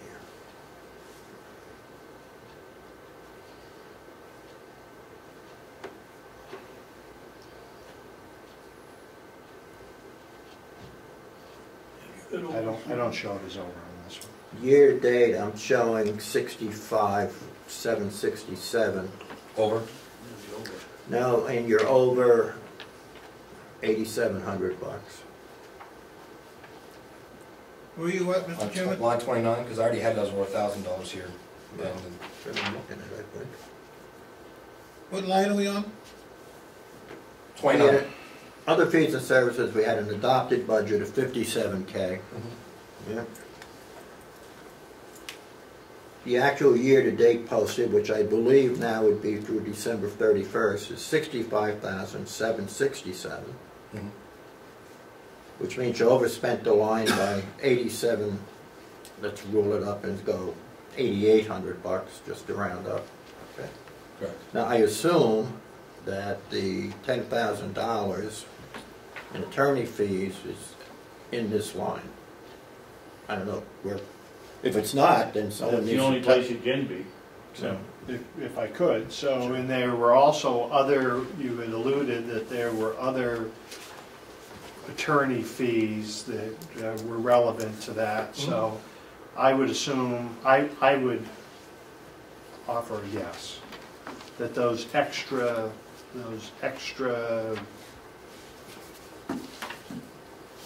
incidents probably were in the neighborhood combined of about $8,000, which is probably what it was overspent. So I guess my point I want to go back to again is, why are we adding $18,500, and that'll be a discussion for the delegation to have, because I haven't heard a good reason for it. No, I haven't either, and I would offer this now because I'd like to put this to bed now. I'm going to anticipate, and we can always go back and adjust this later, I don't see this delegation voting that contract down. I think the chances of that are slim and none. I'd like you to adjust that line, take the 10 or 12,000 out of it, and let's not worry about it. No problem. Okay. I'd also like to see 29 lower. Unless we move. All right, well, we haven't quite got there yet. Okay. But they're related. No, yes, they are. So.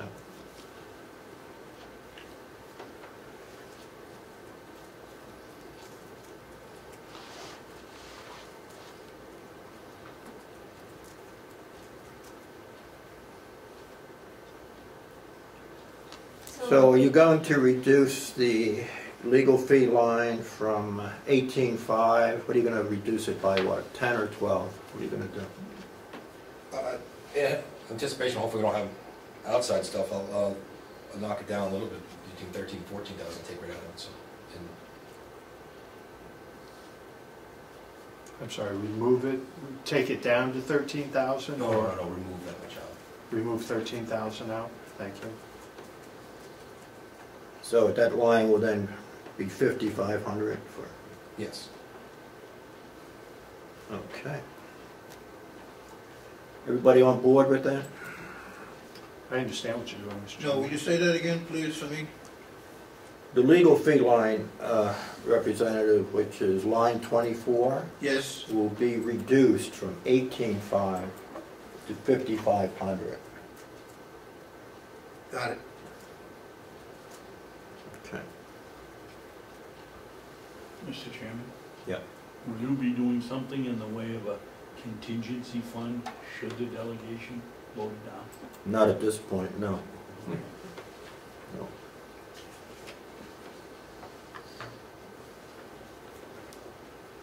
And I say that for the only reason, we're gonna get the breakdown on this contract. I don't see anything that's so outrageous in this contract that upon examination, this delegation is gonna say, no, I don't see that. I mean, if I'm mistaken, we can revisit the issue. Let me get Representative McCarthy first. I agree with the chairman. I don't think the delegation will do that. I haven't seen him do it ever before. This fact of spending additional money, if they do, has always played into it.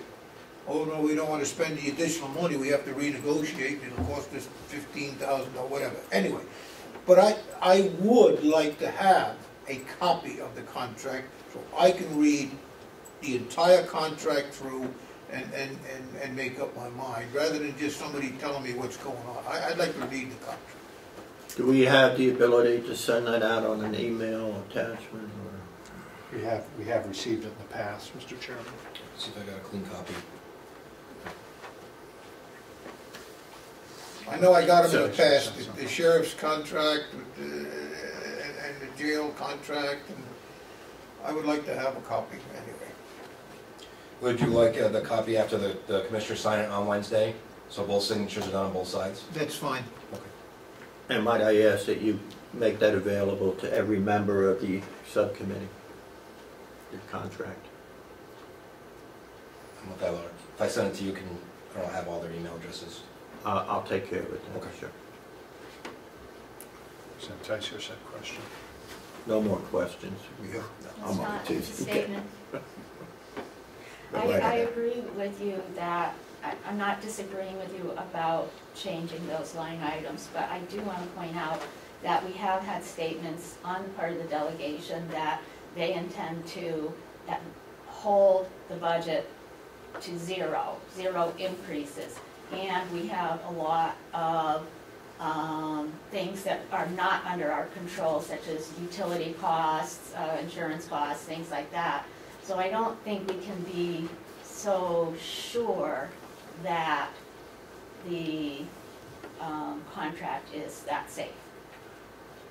If I might, I think I'm a little bit confident on this because I think the delegation in the past has acknowledged there's been some significant problems with the jail personnel turnover. And the result of that really is wasting money, frankly.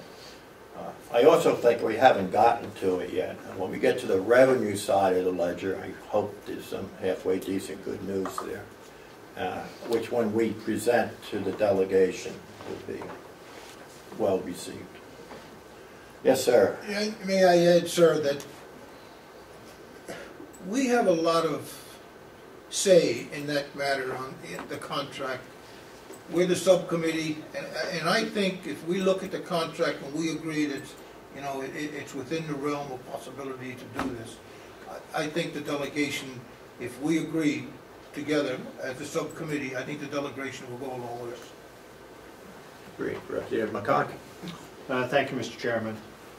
In the unlikely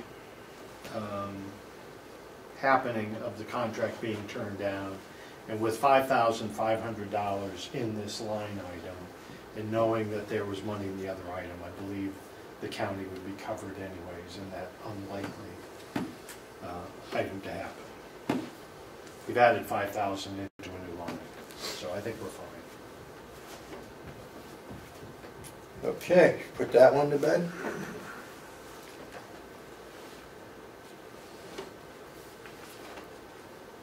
All right, medical services and supplies. Hey, a line that's down. You actually have a more updated figure too, I believe, over there than it's here. Maybe it's not down then? It's down, but it's probably higher than what they have in their sheets. My problem is, how'd you get it down? It was started at 145, but you spent 172, and now you're asking for 110. Oh, my mistake. The latest numbers here for the end of the year is, it was budgeted at $145,000. It came in at $183,000. That line was overspent by $38,000.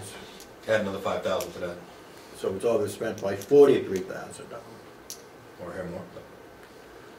Is this a result of the emergency medical treatments we were talking about? Sure, there was at least 3 that were very expensive medical treatments that had to be done that ate up a lot of that budget. I also found that that's why if you see the line below it, the medical doctor expense, the contract for the doctor that we have was coming out of that line too. This is why I separated it so you can see what our contract is for the doctor. It was also coming out of there. But again, one of those can't predict for the offenders or inmates of what their medical needs will be from year to year. One open heart surgery, that whole budget would be gone. Do we pay the doctor a flat fee? Is that what you just told me? Yeah. So that's his salary, 69, 68. It's for its company base, yes. The PA plus the doctor, plus they're on call and oversee all the medications. And they've actually saved money from the budgets in the past because not everybody goes out to the hospital and hospital stays. They make sure that's really what's needed, what medical treatment's actually needed or not needed. Okay, so that flat fee amount is what, negotiated annually, or? That was a 3-year contract. 3-year contract, and it's $69,000 a year, roughly. Correct. When does that expire? I mean, do you know? 2015 is its last year of this contract.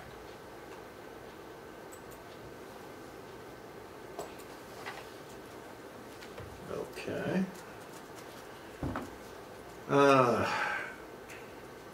So Commissioner Babson, where are we finding that extra money from for the medical expense? Where are we taking that from?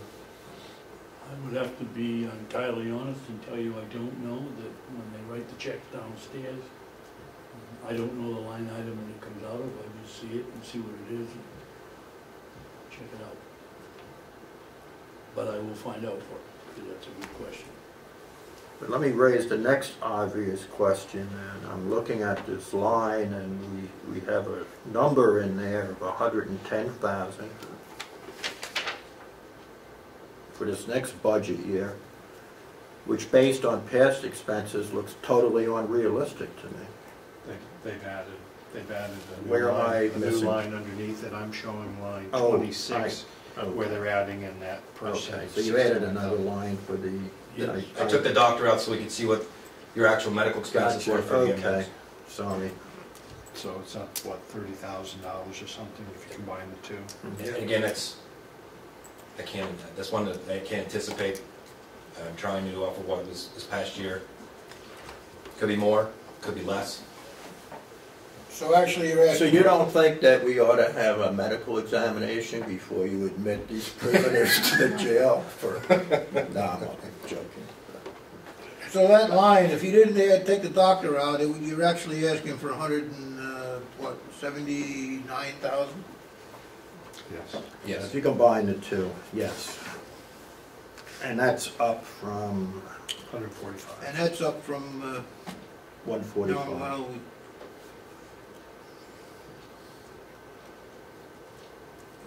what were the actual expenses last year on that one? Let me find the line again. Is that line 25? 23 and 26, 25 and 26. 25. What was it? Last year, Representative, the budget amount was $145,000. Yep. As of the end of the year, it came in at $183,200. Add another 5. Add another 5. 5 to so 6,000 it's- on top of it. At least 5. Let's make it 188.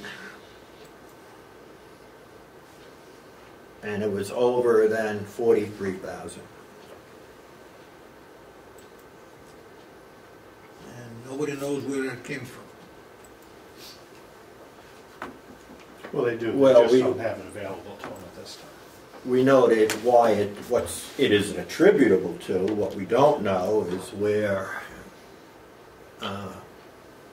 they're going to find the money to pay for it, or where they did find the money to pay It's for already it. paid for it. They got to take it out of somewhere. Yeah, exactly.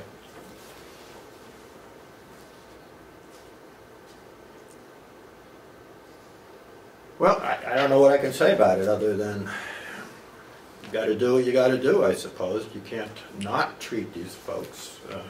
The commissioners also try to put something in their budget, that anything's, some money on the side, if any one-time event for one individual inmate is over $5,000, I would come in front of the commissioners and go, it's a one-time event, do you want to take it out of the county line item for this? And we look at my budget, see where it's at, to keep that budget a little more stable, as a possibility they're bringing forward to the delegation as well. Trying to, the dips and valleys are tough to predict. Yeah. Well, you know, by law, it has to come out of the department's budget, not the county's budget. And that's why I'm thinking that if the commissioners have done that, and the finance people have done that, that money had to come out of somewhere in your budget, because it would have been improper to take it out of, you know, the sheriff's department or the nursing home or wherever. That would have been improper. It's an interdepartmental transfer. Commissioner Bath? Representative McCarthy, I believe he's talking about this coming year in this budget. We took the money out of the jail budget. I just can't tell you where, because I don't see that information when that comes through the invoice. Again, I'd like to know where it comes from, because wherever it comes from, we can decrease that line. And as I said, I will get that information for you. Okay. Any other questions on that one? How about mental health, Mr. Chairman? 27. Line 27, let's see where we ended up here. Right, on the mental health line, we actually have a surplus of $890. We ended the year on the mental health line at $28,110. We just got another bill from them, the last bill of the year, so we'll be over. You'll be over, that's Yes. right. How much over? The mental health bill is per month, it's, 5,500 there's a mental health one, that's the doctor one. Commissioners for are, Northeast. commissioners are proposing Yeah, 15,000. Yeah, okay, it's like $5,500.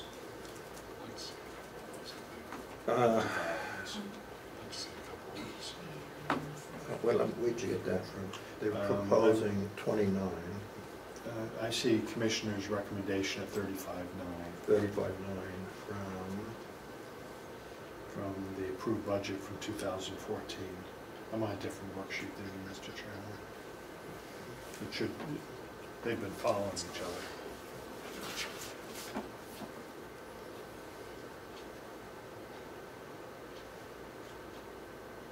If I could ask the superintendent? Sure. Superintendent, we are showing that the budget was $29,000 approved in 2014, and the commissioner's recommendations at $35,900, which I believe would encompass that extra money that you've had to spend in that budget. Correct.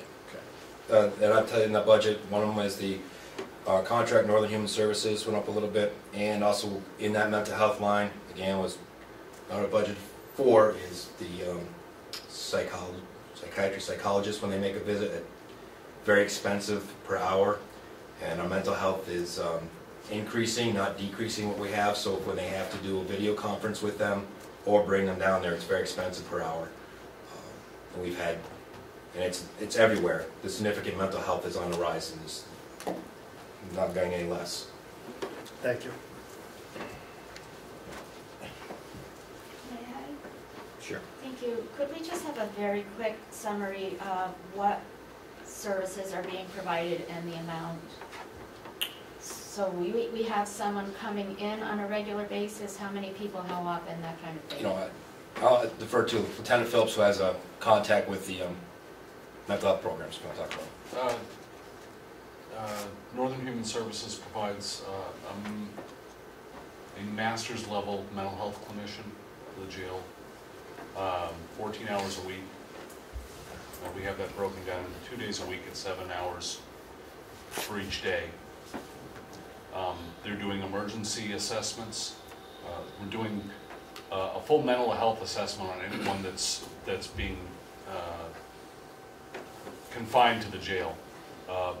Beyond people that are intakes and then released, people that are committed in lieu of cash. There's a mental health assessment done to determine risk and needs. From there, he's also coordinating programs in the area of substance abuse, anger management, and has done some individual. He's also doing individual counseling for people as needed to address their behavior issues and mental health needs. He further makes recommendations back to the doctors for medications. He's not able to prescribe, but he can do mental health diagnoses and make recommendations back to the doctors. Helps us get our severe mental health patients in the state hospital when we need to. There's a lot of work for us. Yes, I had a question. What does the state law require when it comes to that? As I remember being in this committee a couple of years ago, the state law only required that absolutely needed medical services must be provided. I remember reading there might be something in there about what we're talking about here, the mental stuff, but is that a requirement by the state to do that, or is this something just nice to do? I'm not aware of any state statute requiring mental health services, but there's a significant amount of case law that mandates mental health, and without providing it, the jail opens itself up to significant liability for ineffective treatment. We're not mental health providers. The increase in mental health, the people that don't belong inside of facilities, we need somebody there that can help us. They make plans for them, help us out, help us get them in the community to belong. There is a lot of case law. Chicago Jail is the 3rd largest mental health facility in the country. Top 3 floors, all mental health. Your mental health is going inside of the correctional facilities. I understand that we have to protect ourselves liability-wise, but I just would like to be certain that we're not just being, you mentioned something, it's dictated by whom? I'm sorry. Not in the law, but case dictates it or whatever. Who does that? The judges? Yeah. There's U.S. Supreme Court. There's U.S. District Court case law that implies that mental health treatment be provided. Our own New Hampshire Constitution, Article 18, defines punishment. The true design of punishment is to reform and not exterminate man.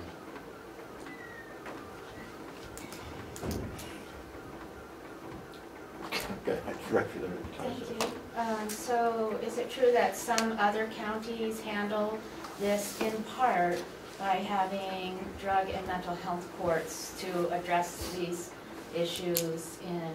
They have that on, some have drug and alcohol, drug and mental health courts on top of a lot of places have a full-time mental health person working for them. Or they contract out like we do for a couple days a week. Belknap County, a couple days a week. Merrimack County is a full-time mental health clinician. Depends which county you're going. Coas County, also a couple of days a week, they have a person come in.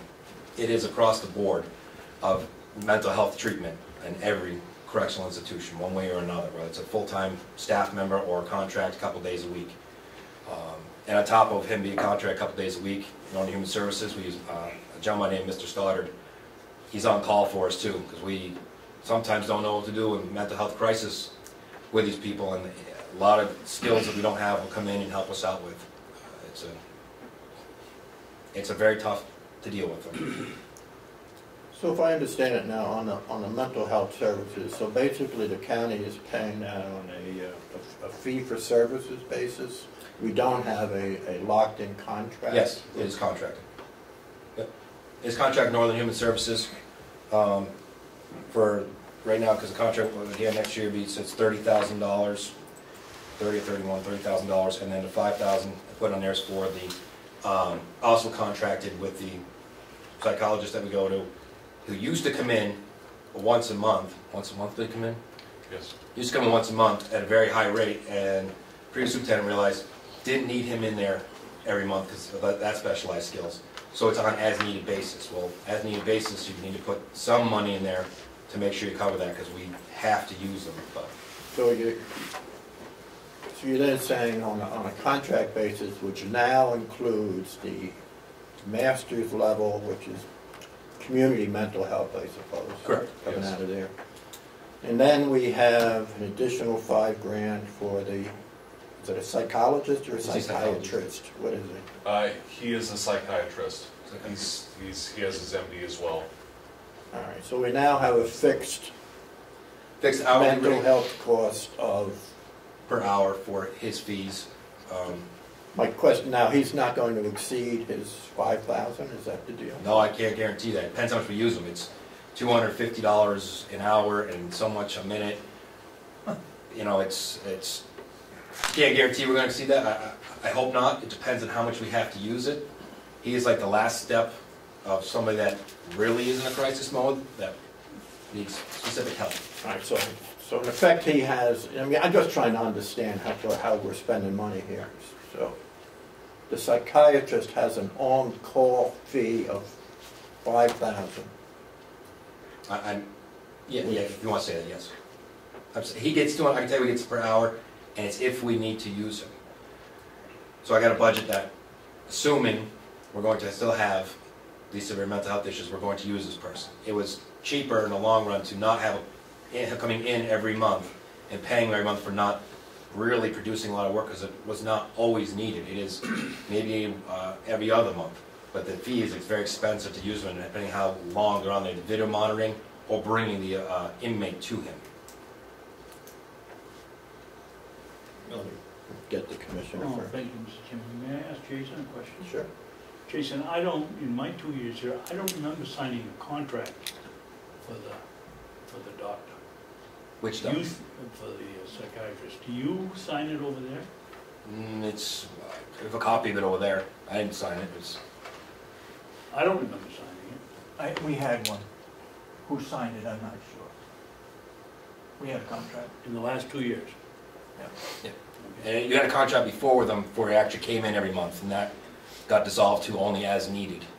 Okay. Might I ask you to provide us at our next meeting with a breakdown of the mental health services that are provided to the jail, that is from the master's degree program with the course, and then a kind of an explanation of the psychiatrist and how far that $5,000 will take us, and so we have in your words, a better understanding of our expenditures on that line.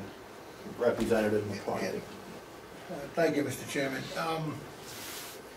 Is there any, I'm assuming that the psychologists that you use now, or psychiatrists or whatever, they're just in general practice, civilians, is that correct? Well, separate the two, the one we use for Northern Human Services, who's in 2 days a week, is a master clinician out of Northern Human Services, so they're connected with Northern Human Services. The other gentleman uses right out of the community, and you can talk to him more. Les? Yeah. Les Nicholson? Mm-hmm. Dr. Les Nicholson is the psychiatrist, and he is also an employee of Northern Human Services, which is our community mental health provider for Carroll County. That is affiliated with the state? No, they are not-for-profit. They're private, for-profit? They're recognized by the state mental health system as a mental health provider. They all have contracts with the state. Yeah. Well, that, You know, my question is, That's why I didn't see not it. just somebody that has a contract with the state, but somebody who would actually affiliated with the state, in one of the mental health places. I know we got one up in Conway and this. That is the one in Conway, it's the only one we have, is the Northern Human Services. There is nothing else in the None area. in Wolfboro? There's an office in Wolfboro, and it's also Northern Human Services. And this also makes it difficult, you have one mental health provider for this area. So there's no help from the state available, is what you're saying? And they're less expensive? Yeah. No. The state doesn't offer mental health. The state offers Department of Health and Human Services, which refers back to community mental health providers for services for our citizens. Okay. Stratford County provides community partners. Belknap County has Genesis. They're all not-for-profit organizations that provide mental health to the community. Oh, not-for-profit? Yes, sir. Not-for-profit. But they are all contracted with the state to provide those services, and Recognized by the state to have the authority to operate and provide those services. typically reimbursed under state Medicaid. Yes, yeah, they can bill for Medicaid and Medicare services. Okay. But anyway, Superintendent, if you could provide that information, it would be helpful. Any other questions on that one?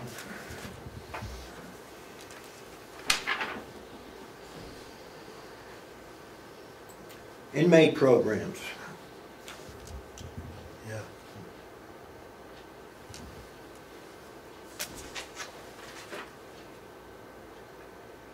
On a percentage basis, that's up a fair amount. We were approved for 17.5, you're requesting 21. 20% increase. 20% increase. We took electronic monitoring and added to that line, and then decreased the line. So if you go to electronic monitoring, which is line electronic monitoring expense, you'll see which is 58 is at 000. It is added into the inmate programs, as is the programs, and we reduced, combined together we reduced. So 12,000 and 17,000. So we've reduced, 17,000 was included for electronic monitoring and 17,500 for inmate programs last year. 29,000, and we're reducing down to 21,000 between the both. Let me,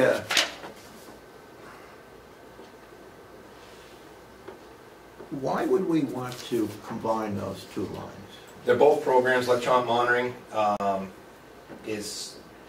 we get some back if they actually pay their fees. We pay a fee up front for their electronic monitoring.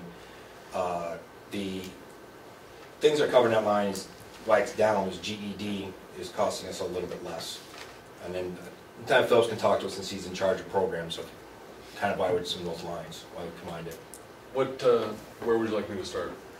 Well, let me just go. I mean, in my mind, I view the electronic monitoring expense, which is the expense you incur, but that should theoretically is reimbursed on the revenue side. Am I? Yes, you are correct. So is that going to go to programs now? Or yeah, I mean, I think I'd rather see that stand alone, actually. It's just an indication of giving some prisoners an opportunity that are, I guess, low risk to I agree. Yes, they are. get out of here and actually even provide some revenue. I view your inmate program more as an educational line. What can we do to reduce the recidivism rate, et cetera, along there? And I think, I'm not sure we should be mingling these two, that's all. I'd like to add that the electronic monitoring for offenders in the community ties into programs in terms of rehabilitation, reintegration into the community, and recidivism. It gives them a chance to start functioning back in the community, outside the walls of the jail, still under supervision and still with guidelines and consequences for any aberrant behavior. Okay. So it does serve a program function, in essence, but I complete agreement with your need to see that separated. Yep, separated. Would you have an issue separating those two? No, I'll separate. Okay. Representative McCoy? Which one? I got to you first, Okay. because I felt that I was depriving you on my... No. I just, a couple of years ago, I know there was a bill that came up to the House, and I was all for it, where it would allow you, as the superintendent, to make the decision on prisoners being allowed to go out of the facility with the electronic devices on them. That failed. That didn't go through. Is that correct? No, we're through. You do it now? Yeah, we do electronic. We usually court makes a recommendation, and we have in-house requirements to make sure that they're minimum custody, they're meritorious, they're not violent, not sex assault cases, those kinds of things, and we do electronic monitoring. Okay, you have the authority to do that on your own? Okay. Representative McConkey, you had your hand up. Yes, thank you, Mr. Chairman. Under your grouping until this point of the recommendation of the subcommittee, or at least I believe it is, that you will keep these items separate, where was the income going to show up for that? There's a revenue page. Okay, but it was going to stay solely as for that item. It wasn't going to get commingled with if these items were brought together, was it going to then be commingled with education? No. I'll split it back out, but It's still be separate. Correct. Thank you. But I'll split it back out and make life easier. Thank you. Okay.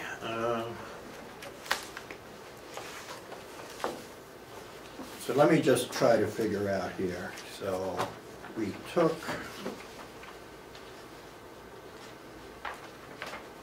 That was line 58, the electronic monitoring, which we put to 0.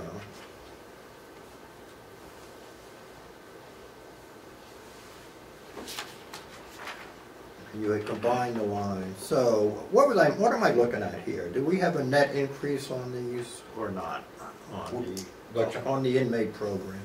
No. No. Down. Down. Okay, down how much? Down.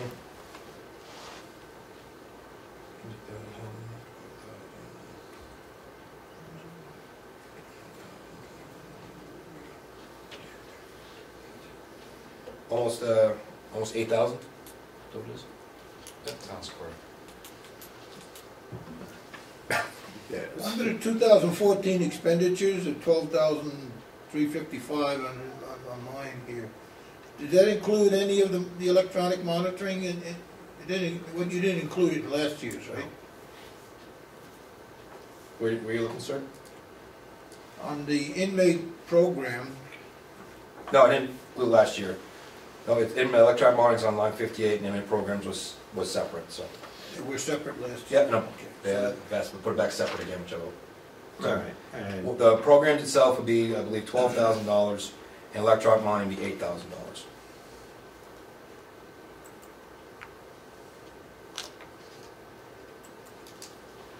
okay. So inmate program is 12,000? Correct. Is that what the recommendation is for this 2015? Is that what you're talking about? Yeah, if I separate back out, yeah, $12,000. If you take them back out. For 12 programs, yes. 12 and 8. Yes, sir. Okay. Yes, Yes, Representative. thank you. So I think I recall you saying that the GED, cost of GED was going down. Does that account for all of the reduction? Well, the reduction mainly is actually electronic monitoring. We have a new company that's brought that price down a little bit. The last budget, I was part of it, but not setting it up. I think anticipation of being out on electronic monitoring was a little high, so that's a little down. So we want to make sure we took that down a little bit. And then the program's fee is only down. The program itself is down a little bit because we were paying for Northern Human Services, a separate person to come in and teach classes in the afternoon. We're no longer paying for that person. We have the gentleman from Northern Human Services already there 2 days a week. We were paying for another person to come and teach classes. Lieutenant Phillips teaches a lot of it. Mr. Stoddard teaches a lot of it, so that's down. And then the 12,000 covers our GED/HiSET program. Includes all the testing that they have to take, so we have to pay for the tests for them, and includes all supplies. May I follow up? Yes. So we're not actually cutting services to our residents? No. Great, just wanted to be sure. I think Representative Tyson, if you were incorrect, I believe the GED is going up. You have increased costs with the new person, isn't that correct, with the new testing? No, that was... Going down? Yep. We were paying the young man that was here more than we're paying now? Yes, a few more hours. Well, no, we're paying the exact same. So all they did was, in that 17,000 was another person coming in teaching from Northern Human Services. So the GED is paying exactly what it was. GED is not changing. It's just that we're not paying this person from Northern Human Services to teach a separate class that's now being taught by a contracted person we already have and Lieutenant Phillips. So no reduction in programs. I just had a thought, and commissioners and to the superintendent, have you ever pursued any educational opportunities offered through the cooperative extension for the jail? Yeah. Yes. And yay, nay? Oh, they come in. They do come in. Okay. They run the Parenting class. parenting class, managing money. Money management. Serve safe too. Serve safe. Lieutenant Phillips does all the programs, and he has a lot of outside agencies coming in for as many programs we can get, including religious services. Everything, we actually have quite a few programs. We've also utilized New Hampshire Department of Employment Security to come in and do some basic job skills training, how to apply for a job, how to prepare yourself for. I know I'm asking for a lot of job search. information today, but it'd certainly be helpful to me if you would prepare a list of the outside agencies to come in. Thank you. Did anyone else have a hand up I missed?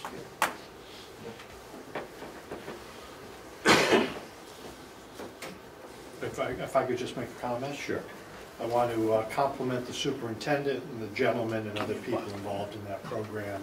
We've been asking for more, and I'm glad to see that you have a handle on our costs and that we have people who are very concerned about what we're doing. So, thank you.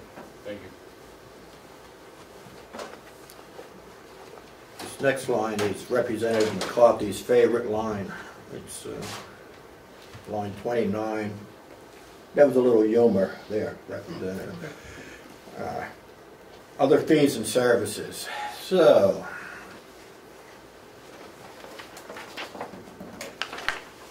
an adopted budget last year of 57. 62,170 is my number. Correct. Okay. 5,000. And we finished the year at 65,800. And Say that again? we finished the year at 65,800. 65, okay. So we're over on that line, roughly $8,800. Right. And we got a request here for 62,170.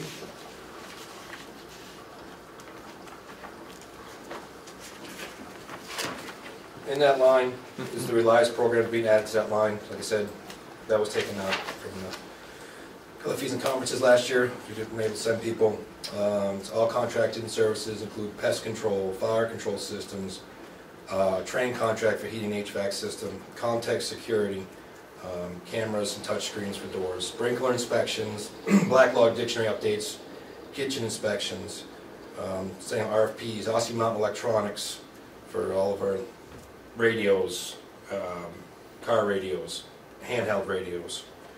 Also Cummings Northeast generator parts. That hits about almost all the jails contracts to keep things, all the contracts we have pretty much going to there. Okay. Any questions on this one? Just if I could, was anything added last year, or are these just increases to what we're paying for those contracts?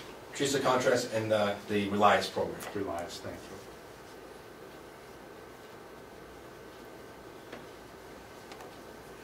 So it's leaving it at, what, 62?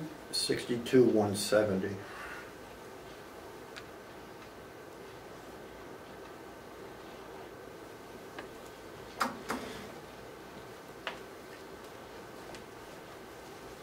Our commissioners are happy with 62,170.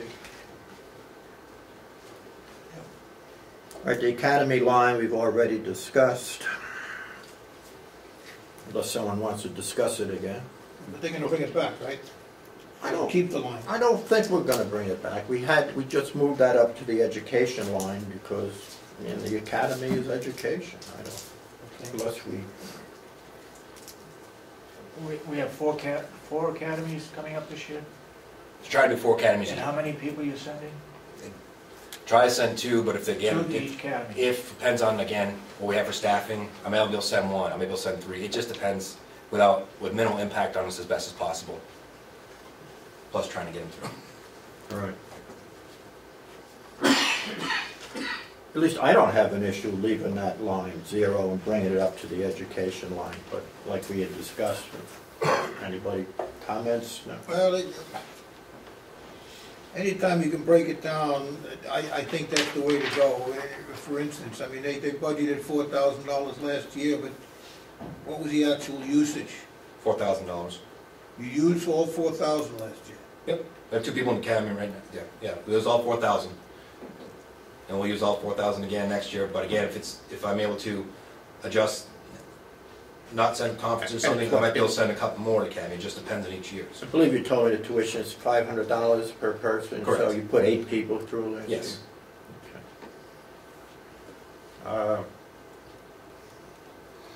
I really don't feel strongly one way or the other. If you want to put it back on the academy line, or just, I don't, whatever you want to do.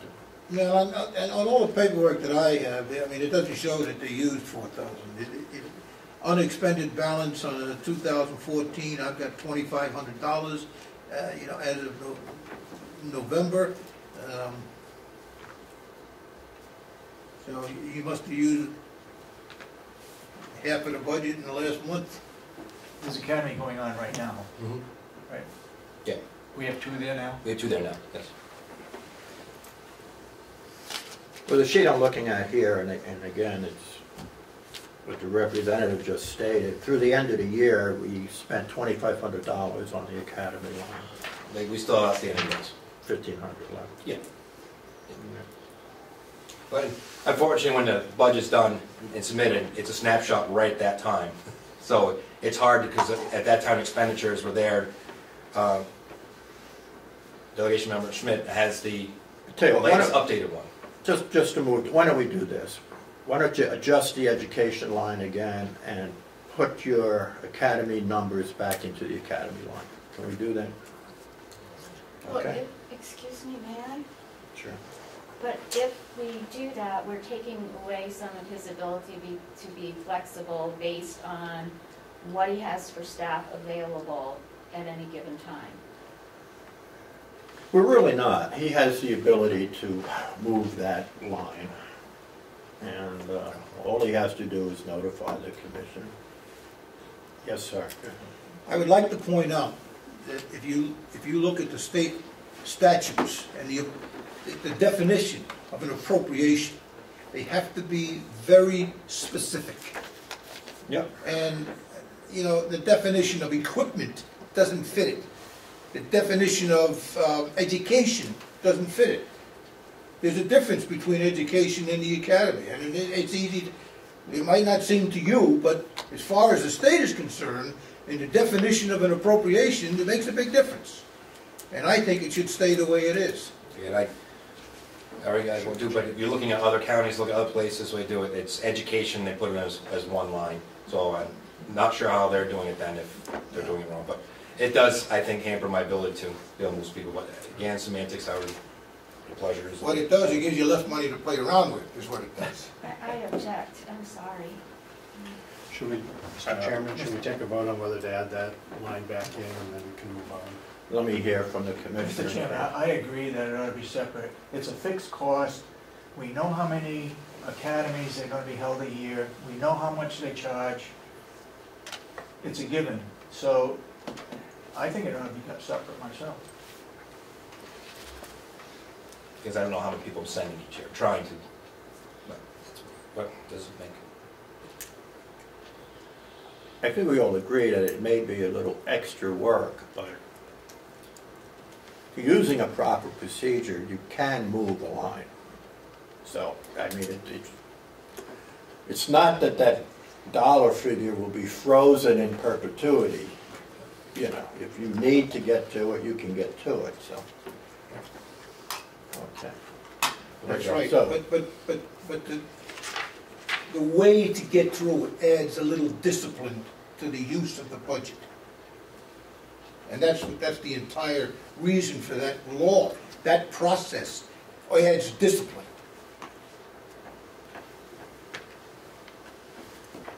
you okay with shifting it? Okay. Geez, move down the line.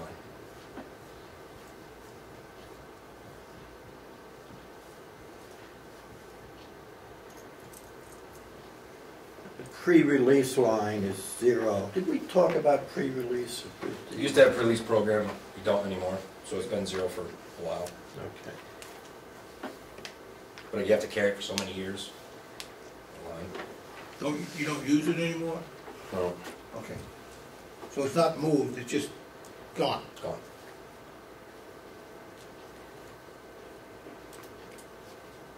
Office supplies are looking pretty flat here. Any questions on office supplies? Amount of money on your report, Mr. Chairman, spent to date? Or from the superintendent? Let me see. Here's my updated one, sorry. At the end of the year, they spent $2,500, so they're underrunning that by about $585. We're still expending, still some bills coming in, so we're pretty close right now.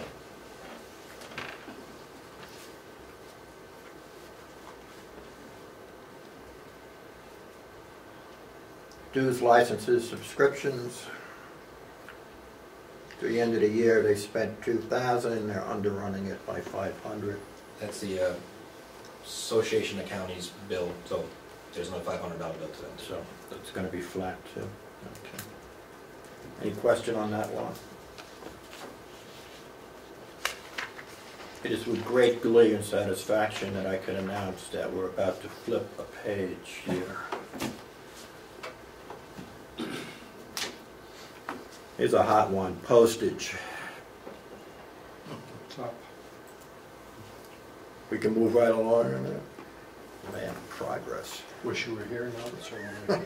There you go. Mr. Chair? Uh-oh.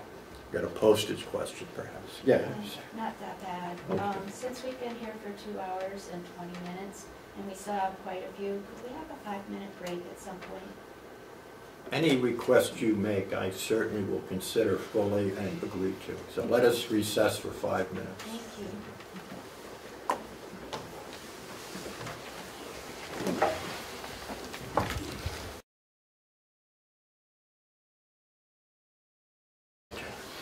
Representative Comeau has showed up at approximately 11:15, and Apologize for my tardiness. oh, no problem at all. Daylight savings is only a couple of weeks away. That's all set. You only missed an hour and a half or two of some scintillating conversation and budgetary review. But other than that, Where are we at? Ed, what I'm looking at, so that you can catch up on the county expenditure budget sheet, we have just flipped the page. We've gone from page 24 over into page 25. All right, we will be picking up from there. Thank you. We just went through postage, and I think we're looking at now is line 39, other supplies. Good.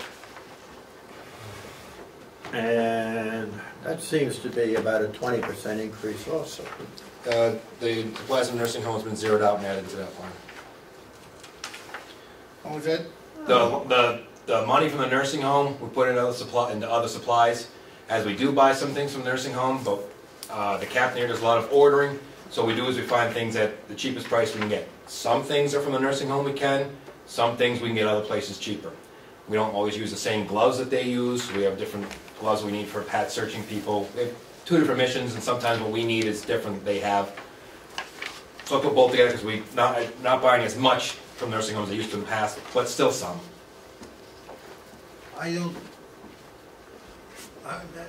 What's the relevancy with other supplies that they're? What the other supplies? What's the relevancy between the numbers and the fact you don't buy as much from the nursing home? Because I don't need $5,000 for a nursing home, because we don't spend $5,000 over there. We spend some, but between the 2 lines, we spend all of that money. So you combine that then? Correct. Okay, oh, okay. Yep. Now I got it. Now I Yes. got it. Yes, sir. That's what I did. And with the combination, it appears to be a flat line. Yep.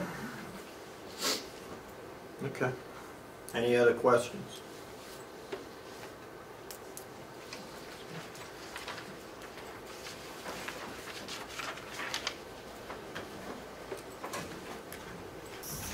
Our chaplain line is next. That's on chain. Who is a chaplain, by the way? Reverend Babson. Funny you should ask. We didn't have a chaplain, and we had a chaplain, and some family things came up, so we don't have a chaplain. Lieutenant Phillips is now looking again to fill a spot having a chaplain. So I was not spent this past year. We're now actively seeking a chaplain. Don't you use? Sure. Yeah. Don't you use Reverend Babson from the nursing home? I Oh, you don't? Okay. So you- I thought you did. Lieutenant Phillips can. Good check with him. Commissioner, I just had contact with him last night, and he said that he's unable to fulfill the needs of the jail at this time due to some personal issues in his life. Yeah, we need somebody who can spend some time, because they will review religious meals, religious diets, anything religious that they need, plus also spiritual guidance, so we need somebody who can spend some time. And Representative McCarthy. I'd like to go back to line 39 and 40. You said you added 5,000 to 39 from the nursing home supplies, but yet last year you didn't use a penny of it. on your sheet. Well, You're through November. Well, that's, again, that's when the budget was, I had to submit the budget by. Since then, it's gone and changed. You have the actual figures. Sorry. Well, on both of these, it shows 0.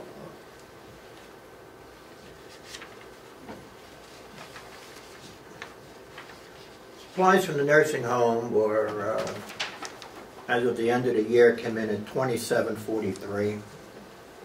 Where are you getting that? This is on expenditure guideline. It's through the end of the year, December 31st. I don't know if you have that. You don't have that, sir. This was printed from the business office recently. This is the hot off the press end of the year. Well, I can only go by what I got. Exactly. What was the figure, Mr. Chairman? This is from supplies from the nursing home, $27.43 from the end of the year.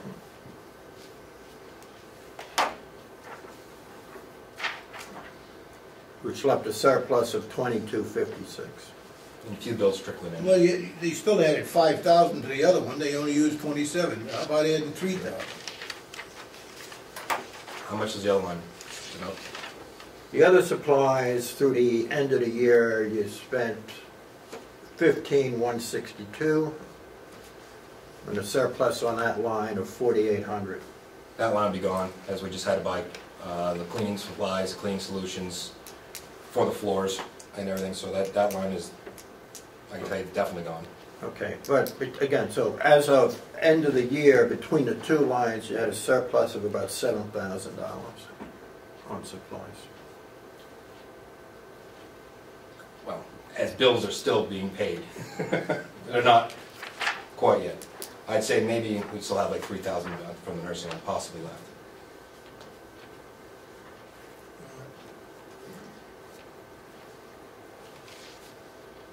If you're gonna add 5,000, but you only use 3,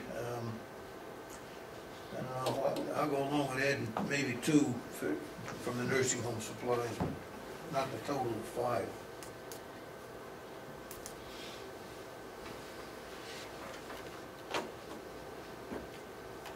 Especially when you didn't use it all up from last year's 20.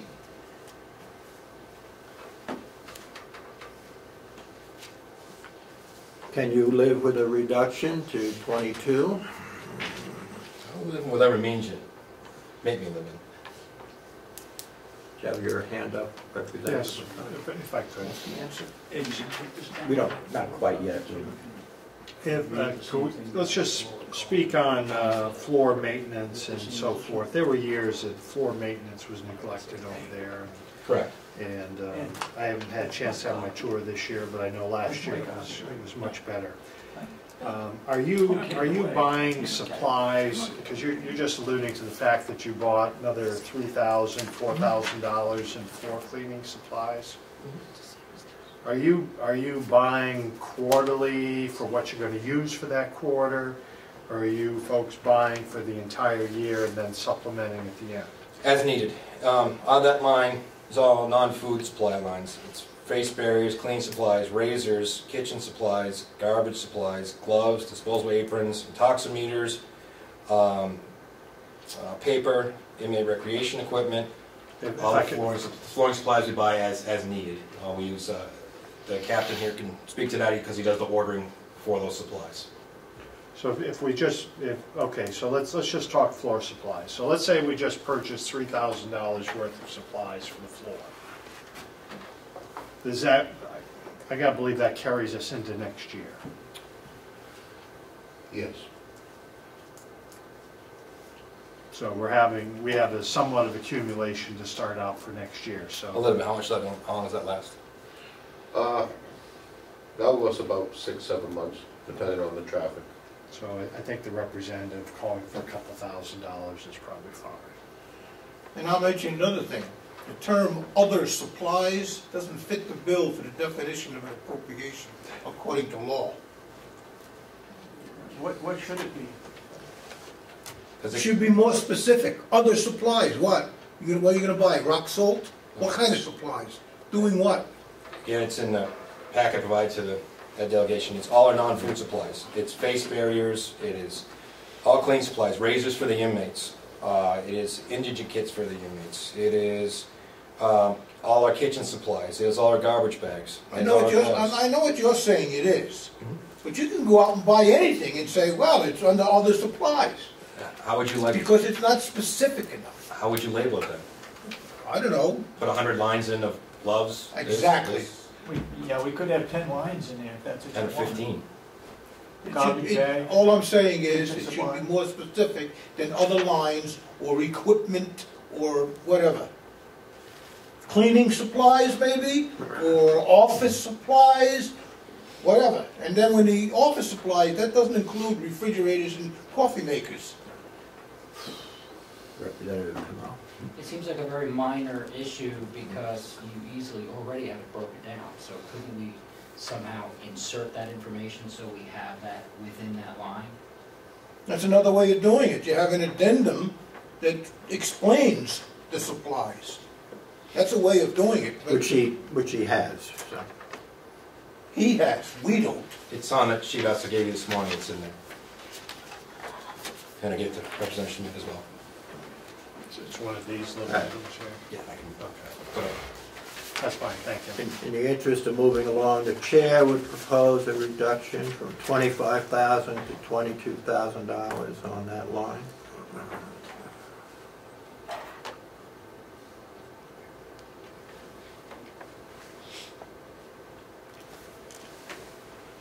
Is that amenable and agreeable to everybody? Yep, here's with me. Okay.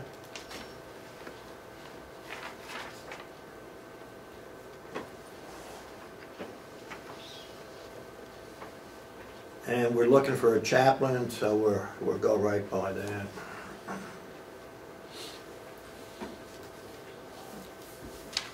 Have you considered fulfilling that role, Representative McCarthy, as What role? the chaplain role at the jail? No, I'm the chaplain. Give some I'm the spiritual chaplain of guidance the to American them. Legion, that's enough. Well, you got the experience then. Pardon? You got the experience then, you should be easy. Yeah. But I would then reduce that line to $750 if you agree. That's all I'm worth. And I'd like to have it broken down into one. Yeah, follow the law. See, we can get a chuckle out of this. It's good. All right, meals, which is line 51. $211,000. All comes from the nursing home, right? Yes, sir. Yeah, let me ask you to talk about this. On the through the end of the year, we had 157, let's say 158,000, which left you a surplus of 52. So my question is, are we late getting in our own bills from our own internal supplier, or? No, there's there may be one outstanding bill, but not much. This line is dictated on your inmate numbers. Yeah. High of 76, low of 30 throughout the year, average of 61.5 throughout the year. Again, so it's going to depend on the numbers. When I check with a nursing home, budgeting this is again subjective to numbers. We're increasing boarders, which we already have, so that's going to have more meals. So again, it's just depending on the numbers of we have for inmates. Okay. Well, what's And the food costs don't go down. What's the usage at the end of the year? Do you have that figure yet? There's still about $50,000, low $50,000 left in that budget. Still, even if this was only up to November, it still has 50,000 left? This is through the end of the year, and there was 52,930? 52, let's say 4 was the surplus. Yeah, 52,4. Which can't be right because this was still in November when I got these numbers, so that can't have been updated yet. Again, there's still going to be surplus in there, but it won't be that high. All right. Well, if I could, on my numbers that I have that closed on 12/18, the difference between 12/18 and your closing date of 31 is a difference of $1,000. As So of it 12/18. looks like it's running about $500 a week. It's 500 to 1,000 a week. That sounds about right. Yeah. Can we reduce that then? You got 50,000 left over? You can, but I can't guarantee what, again, it's one of those things just like medical. Depending on what we have for numbers, it's going to dictate what you're going to pay for your meals. We could all of a sudden get a huge influx, and then you're going to try to take it out of somewhere else out of the budget, which there's not fat in the budget, you see. We have a new judge, new prosecutor. We're taking in boarders from other facilities. And if you reduce it, we're still going to have to pay it. We have to pay their meals. Yeah, I know that, but there are ways to get things, supplemental appropriations, emergency appropriations. I'm just thinking that perhaps to satisfy the delegation and get the budget down as low as we can, maybe we could take a few thousand off of that. That's 50,000 left over. I mean, what's 5,000 gonna hurt? Only the kitchen if we can't pay them. I guess I don't see may I, Mr. Chair? Yes. Okay. I guess I don't see making the delegation happy as balancing out not providing the funds we need for meals for inmates. Nobody said. Well, if I could, yeah, I mean, I don't believe that's what we're saying here, but if you, I think the representative has a good point. I think a modest reduction here is not going to affect feeding the prisoners. If you're ending last year, and I can't discount the possibility of a spike in prisoners, but it's unlikely. But I think in terms of serving the taxpayer, I think even taking this line down to 200,000 is something we could live with. And I don't think it's going to harm anybody. That's just my take on it, based on actuals of last year and the year before that. That's just me. But Representative McConkey. It would appear that if we have a population somewhere near 61.5, that it's running us about $3,400 a person to feed them for the year, somewhere in the neighborhood of $9 to $10 a day. So I think you're more than safe with your reduction. I think it could even be more, but I think we're fine. So if we were to add, 3 more people into that mix, or 5 more people, it would probably only end up at most being a $20,000 increase. So Let me propose then a reduction from 211 to 200K on the meal line. Any discussion on it? I agree. Issues? I vote no if it matters. alternate proposal to go 20?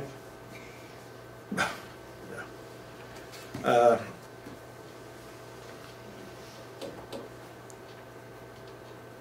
10's fine, Mr. Chairman. All right, let me take a vote on it then. Someone make a motion to reduce from 211 to 2. So made. Second. A second. All in favor, please raise your right hand. Those opposed? The motion to reduce from 211 to 200 carries on a 4-to-1 vote.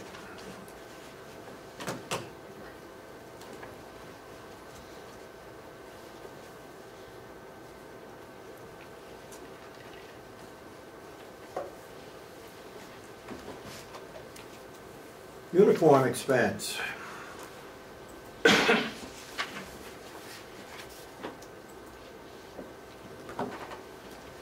Well, you hit this one right on the nose. Last year you budgeted 8. Through the end of the year you spent 79. And it was a surplus, and you're looking to do the same, I presume? Correct. I certainly don't have an issue with it. I don't have an issue with it. After I see the contract, I think that might have a question. Okay.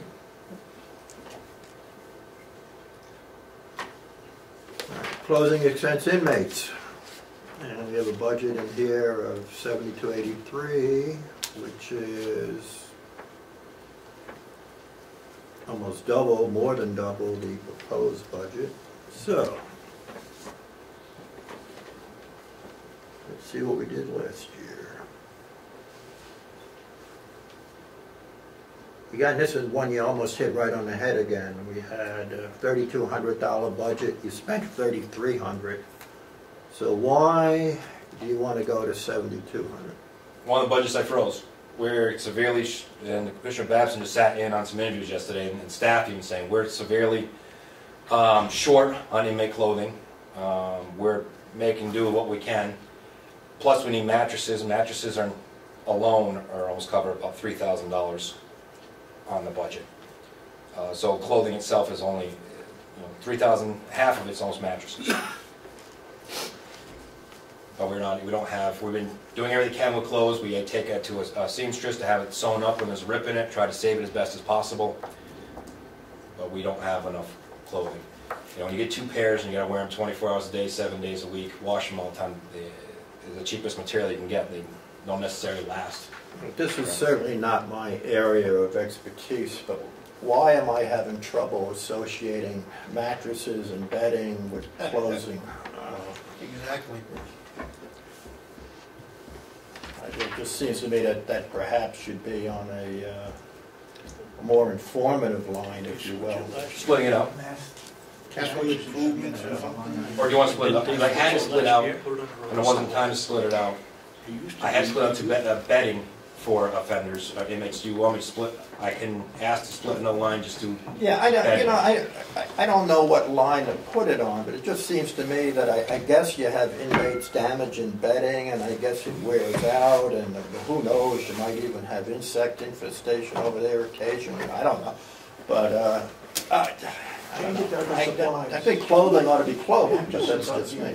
Representative Comeau. Are you talking about the bedding as in the mattresses that need to be? Mattresses, sheets, blankets. So you're mixing up mattresses, which is more like a larger item that has a longer lifespan than clothing and bedding. Correct. But you need to separate those out. Separate. And that's what's been forever. So, but I can definitely make it a separate line, with the commissioners, make it a separate line so you can just see what the bedding cost is for. I would appreciate it if you would do that. I think it's more appropriate, and it will give us a more realistic understanding of where the expenses are. Right, Commissioner. Thank you, Mr. Chairman. We just heard this line item includes mattresses, but after the interview session yesterday, if I had heard what I heard yesterday, I would have increased this amount even greater than what we have there. Severe shortage of practically everything in the way of clothing at the House of Corrections. We need to do something about it. I'm not questioning your need. I mean, that's why we're sitting here, and that's why we're going through this process. What I am questioning, though, is more detailed explanation and probably a better line so that when we go to the delegation, we can have a better understanding of that expense. So that would be my request of you. Well, my point was, if you move it out, you still need more money in that line item for clothing. There's apparently a severe shortage. Yeah, well, my take would be to revisit this line when we get this information, and we can have a more informed discussion on it. I would like to know how many new mattresses we need, and then what we need in the way of clothing, split it up. And a separate line for mattresses. I don't think that belongs in with bedding. And I have the breakdown so I can get you what you're looking at. How many mattresses are we talking about? Well, he's talking about almost total replacement of mattresses. We need close to 30 mattresses. They're ripped, torn. It just hasn't been budgeted for price use. each? What's that? What price each? $69.99. Is that with the memory foam? That's without a pillow. It's just a mattress. That's with the pillow attached. Somewhat. That's about the cheapest mattress you're gonna find. Yeah. Captain did a bunch of research. We had some come in. They look good, but then shipping's like $500, $1,000. Can't do that. All right, just for my minutes here, what we're going to do is we're going to break out the clothing expense appropriately, all right, and then we'll get back. Any other questions on that one?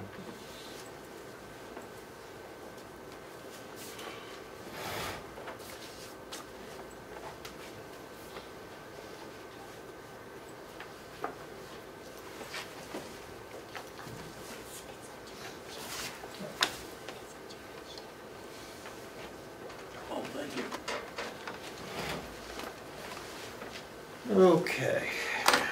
I believe we already had a discussion on the electronic monitoring. Yes, that'd be 8,000 rather than what you have. So that line will be populated with 8K again. Okay.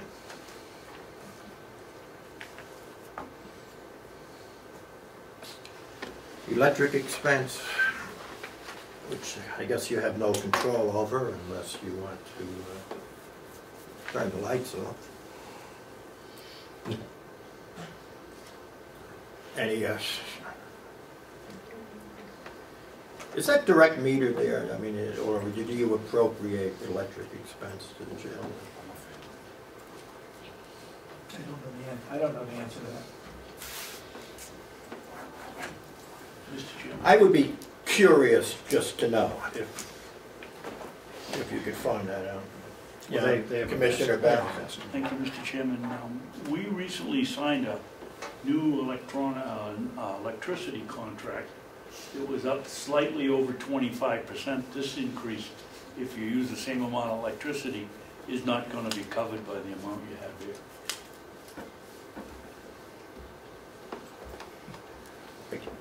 And I'm going to come back to you and say that this is the commissioner's budget. I mean, if you guys don't put it forward, what do you expect me to do with it? I mean, come on. That's a good point. I don't know what else I can say on that. Are you saying 110 is not enough? Well, the increase in the contract was 25, 26, or 27%.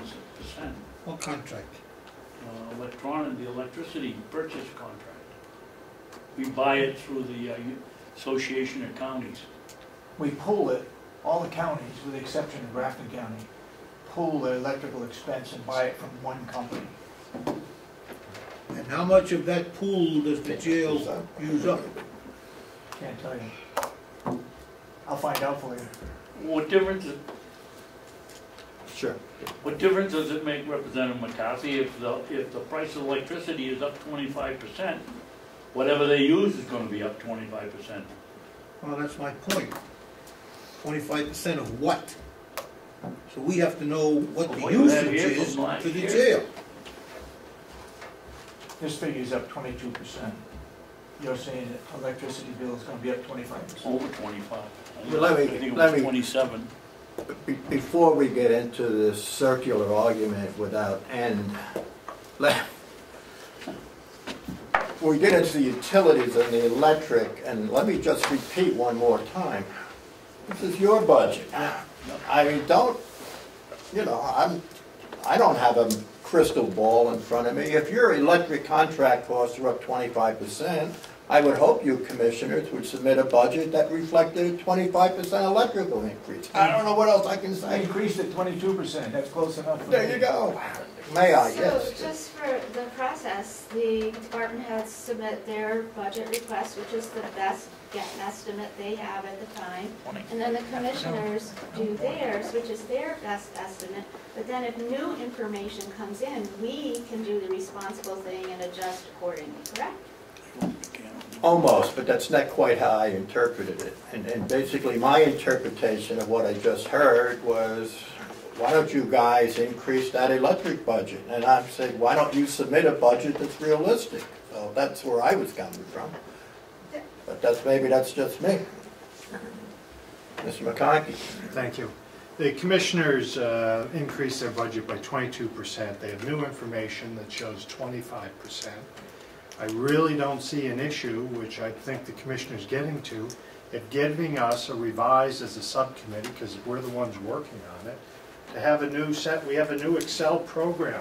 I don't think it would take 5 minutes to plug that number in, and $20 to give us new sheets.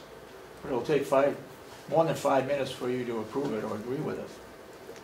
It's going to take more than an hour for me to approve and agree with anything that's given to me. My understanding is you will do whatever you We'll do the same thing with the heating. So heating's going the other way. Now you're talking about 22%, 25% from the actual usage, right? 22% from what was budgeted. From what? 22% from what was budgeted. I know what you're saying, from the actual usage. I'm saying no, it's up 22% from what was budgeted. Okay, so we got some leeway. If it goes up 25%, I felt 22% is fine enough. May I ask you a question on the heating expense, though? And I'm not following the cost of propane, but certainly fuel oil is down considerably. So propane is down also. It is down right now. And we had 2 people in Wednesday from AmeriGas and from Eastern Propane, because our contract is coming up in March. Yep. They're looking for a 3-year to a 5-year contract, and that's to be negotiated. So we haven't negotiated that yet. They did say the propane is down. So this is the best we can come up with right now. Yeah, just to pursue another minute on this. When you negotiate that contract, what is it based on? The spot price and in the Wall Street Journal, or how do you do that? Is it? It's based on, it's a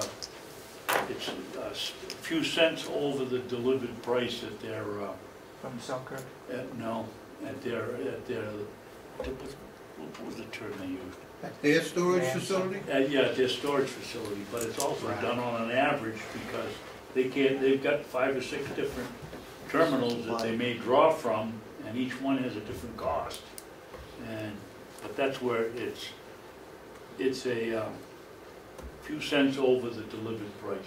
Now, we can get a fixed price, we can get and I really think this is part of the delegation and the subcommittees, where you're in charge of the budget, how you would like us to go about getting this contract, because how many different ways did they give us the other day? 3? They gave us 3. One of them was, right now the prices are very low, and they said they could give us a fixed price for 1 or 2 years. And they kind of encouraged us to look at that because the prices are so low right now. It was $1.32 was the price he quoted. And we're paying $1. Last year it was $1. The average was $1.66 last year. Yeah. And it's down to $1.32. Yeah. And it might be lower, but they were going to come back to us with a quote. We may have that figure by the time you act on our budget in the end of March. I think this year we should see a significant savings in propane and gasoline, both for vehicles and of course we pellets, but the oil, whatever. I think we should see a significant savings.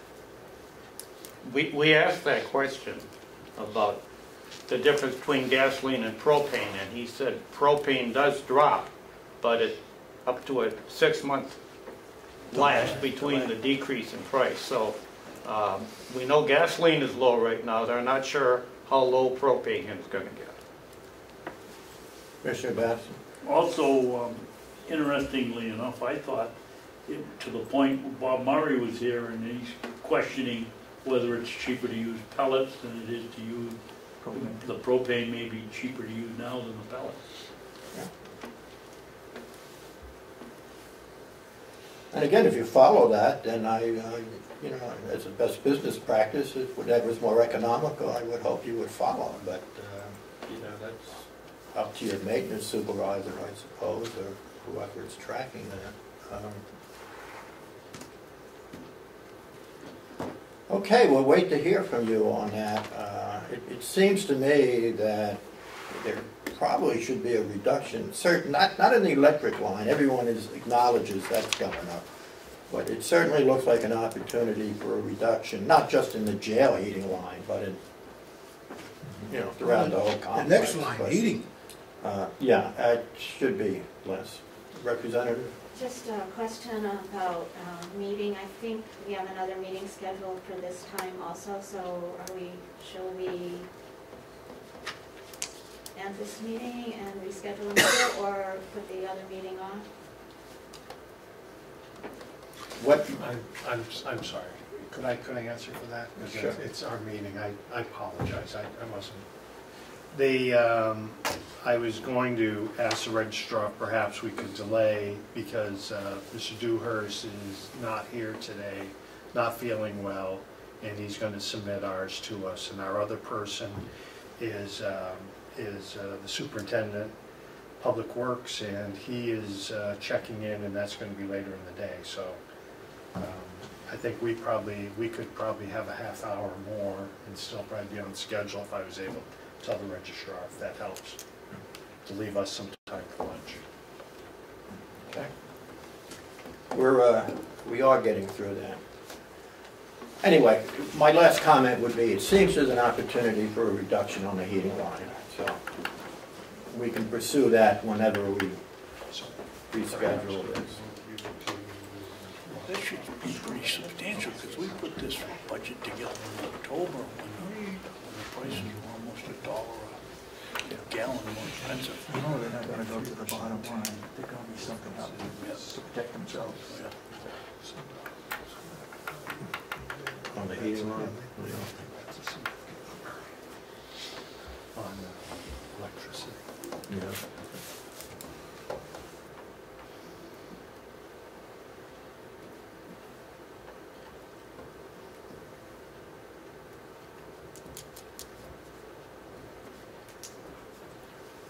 All right, telephone.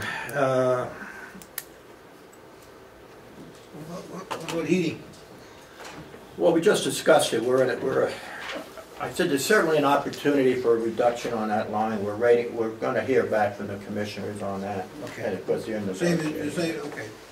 All right, Yeah. I got it. I made a note that we will revisit that. And we'll go I think from we there. ought to leave it right in 96 that we used, drop it down to 96. But we'll wait and see what happens. Yeah, we'll wait. You got the figure of the heating on your sheet.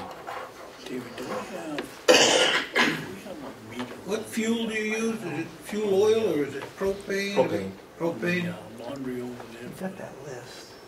So we can figure 65. out, at some point, it may be cheaper with college to go to. You, on the heating end, you spent almost $112,000 through December 31st. And that's when we did With a the surplus of 15 years to 20 collect it. 22,000. Okay. surplus of 20,000. Last year was only budgeted $1,000. What was used? What would? Through the end of the year, they spent $112,000 on heat. So it's over because it was my budget $90,000 last year. Correct. The new budget item I show is So you- $115,000. Right. So And I was calculating out basically what, and prices could change, but at the time calculating out closer where I thought it would be, but you know, Yeah. revisiting of could have dropped. So I think we can wait on that line before we do anything with it. That figure there, David. Did Jason have that in for about 85,000 last year? A telephone on this line, this is basically a flat line. They spent almost $6,900 on telephone. He's budgeting $7. It's not what he had. The telephone line's confusing as I learned. It's not just telephone, it's all internal telephones, cell phones, but it's a Time Warner cable, is your internet access, it's all that stuff, Fairpoint Communications, all that stuff comes underneath that line item. Yeah. Which he has broken out on the next page, I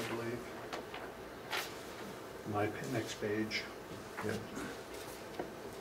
Got any questions on that line?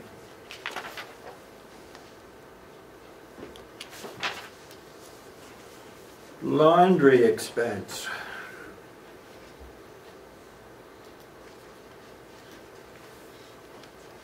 Again, it's going to be subject to how many, this is the general linen with our sheets that go out to get washed.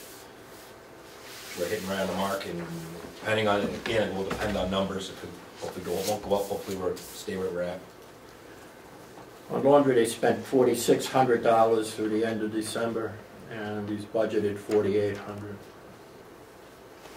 You use a commercial laundry on that? General linens, just for the sheets, the water does not get hot enough to sanitize them, so we have to be sent out. Representative McConkey. Thank you. And the nursing home just went through a new contract on some of their items. Are you folks using the same company as them? General linen, yes. And we were told last week that they have renegotiated a much more favorable contract. Would you just be able to follow up on that and make sure we're doing the same over Sure. there? Was that Howie? Yes. Okay.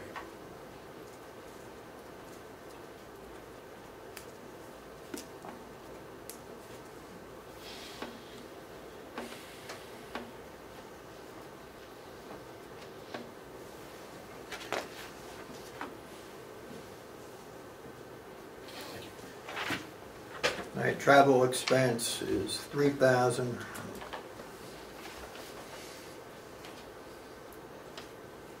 It's a reduction of $1,000 from the commissioner's budget.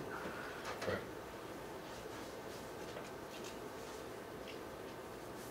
highly commendable, I might add. Anything, any comment on the travel budget? Vehicle. Moving right along. The vehicle lease purchase has been zeroed out, so we moved that where?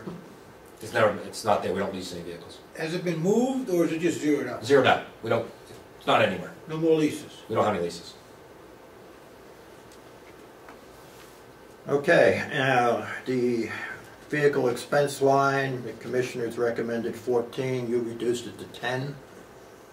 Am I reading this correctly? No, I reduced it down to 10. It was 14 last year, I reduced it to 10. It went down. We should have reduced it to 10, huh? Down. Down, yes. Double commendation, that's 2 in a row for you. 3 coming up? I doubt it, but we're set. Pretty flat. Any questions on the vehicle end?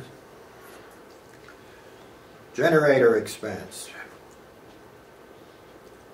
Yeah, it looks like we're going to spend it, but the generator expense was in other fees and services that is being moved down into there. It was just paid out of the wrong line. That's the contract to upkeep the generator. It's a contract. Right. The whole county has a separate line for all generators, so it's why it's in its own separate line. So it's been moved to where? Hasn't, it's still there. The billing was paid out of fees and services, which is over already. That bill is being moved back down into here where it belongs, in the generator expense. Just want to know, it shows like we didn't spend it, but it was spent somewhere else, but being put back in the proper line. Okay. Care of grounds. It's flat. Now, I thought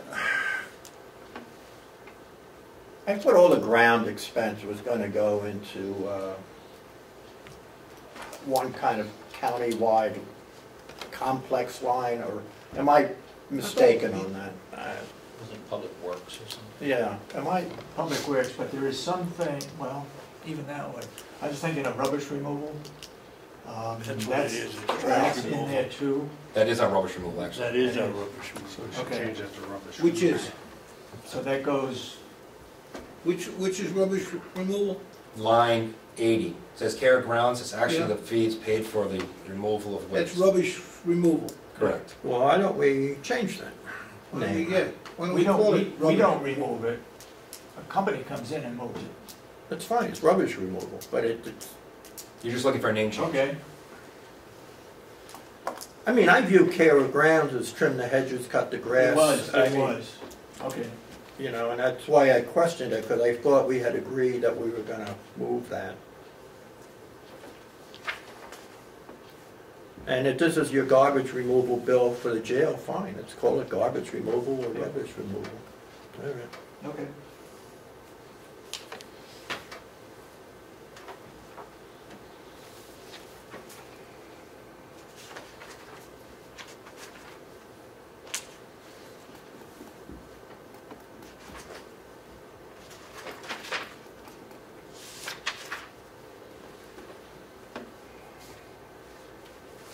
Line 81, maintenance and building repair. Superintendent, that's probably a reason for this, but would you kind of tell us what it's all about? Moved in one line because it's basically the same. It is all repairs or maintenance on the facility. So I moved to one line. It is up, as you can see in expenditures over on your sheet, overspent on there. There's significant issues, or have been over this past year, with the boilers, HVAC system. I spelled it out, but maintenance and building repairs, it has, building's about 13 years old. It is, what it covers currently: Granger parts, Yes. fixed toilets, doors and locks, repairs to boilers, boiler inspection, filter for HVAC system, boilers replace heater tubes, sprinkler heads, backup batteries, paint and supplies, belts and light bulbs. Also included train service, the labor when they come out, preventative maintenance to Sally Port doors, locks, upkeep of security camera systems, all preventative maintenance, repairs to the contact security camera system, computer repairs to that, also in there is replace the back staircase because it did not meet, it doesn't meet safety code. All right, let me just ask you the very obvious question. You're going to do it all? I hope so. Yes. How much of what you just read off should really come under capital improvements?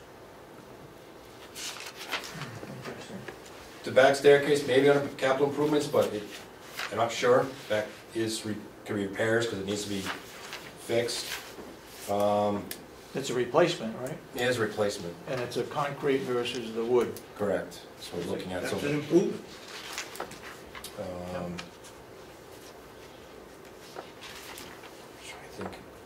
If I could, Mr. Chairman. Did you say something about the purchase of something, camera systems or something?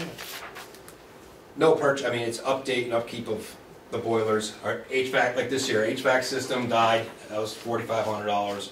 The boiler itself, the lines on one of the boiler went, that was $7,500. Pretty much the other side's gonna need to be done as well too. There's about $10,000 worth of work done to the boilers. We have two, so you can anticipate about the same on the other side. It's expensive, I mean, just the filters and everything goes along. It's interior, exterior light bulb fixtures, ballast, off the parking lot, everything else. Those lights are about $7 grand throughout the entire year. I mean, I have a breakdown of the things that the maintenance spends on these things is maintenance is not cheap. Just buying what you need. In that line, are you purchasing anything to replace something else? No, repairs. No purchase. I haven't asked for anything besides the staircase, if you possibly could. There's nothing else in this list, Mr. Representative. Thank you, I'm glad you read them again. But if I could, the repair of the roof is not in here. That's a separate item that's been asked for by the commissioners. Paid for out of the settlement fund, so it was not in part of the budget, because it's on the settlement fund, which wouldn't go to the taxpayers. Yes. Yeah. And we approved up to 15,000, right? I believe so, correct. Yes. If I could ask the commissioners, you had told us before, does that zero out that account, or is there still money there? Still money there. Still money there. I believe it was settled for 32,000. A little more. I think you have 35. I think you have 35 left in it. You spent some of it, and so 11,500 less than that. And you're talking about 15, so using 15. up half of it. I'm just wondering to the chairman, if boilers, we spend 7,000, we're going to spend another 7,000, and some items like that. I'm wondering if that's a more appropriate place to be taking that money from than budgeting every year forward for those obvious repairs that we know we have to do. In the staircase, I mean, if we switch to concrete one-time fee, it's going to be close to $5,000. What we've had people come look at it, roughly. So it's there to repair the building, I'm sure. Perhaps for consideration, Question, sir. instead of raising more money. May I? Sure. Yeah. Maintenance, building, repair, but I don't want to get ahead, but if you look down, you got equipment repair and then maintenance, labor, both have been zeroed out. Maintenance labor has been zeroed out because you have a maintenance person, so there hasn't been anything for maintenance labor. Which one? Maintenance labor, there is nothing. Yep. There is a already person that works there, so there is no additional fee for maintenance labor. It has been zero. It's one of those lines, I guess, they have to keep carrying for so many years. There has not been nothing put there. What about the equipment repairs? Has that been moved up into? Moved up into maintenance / building repairs. Okay. It's all maintenance. That's what I thought. Yeah. Yes, sir.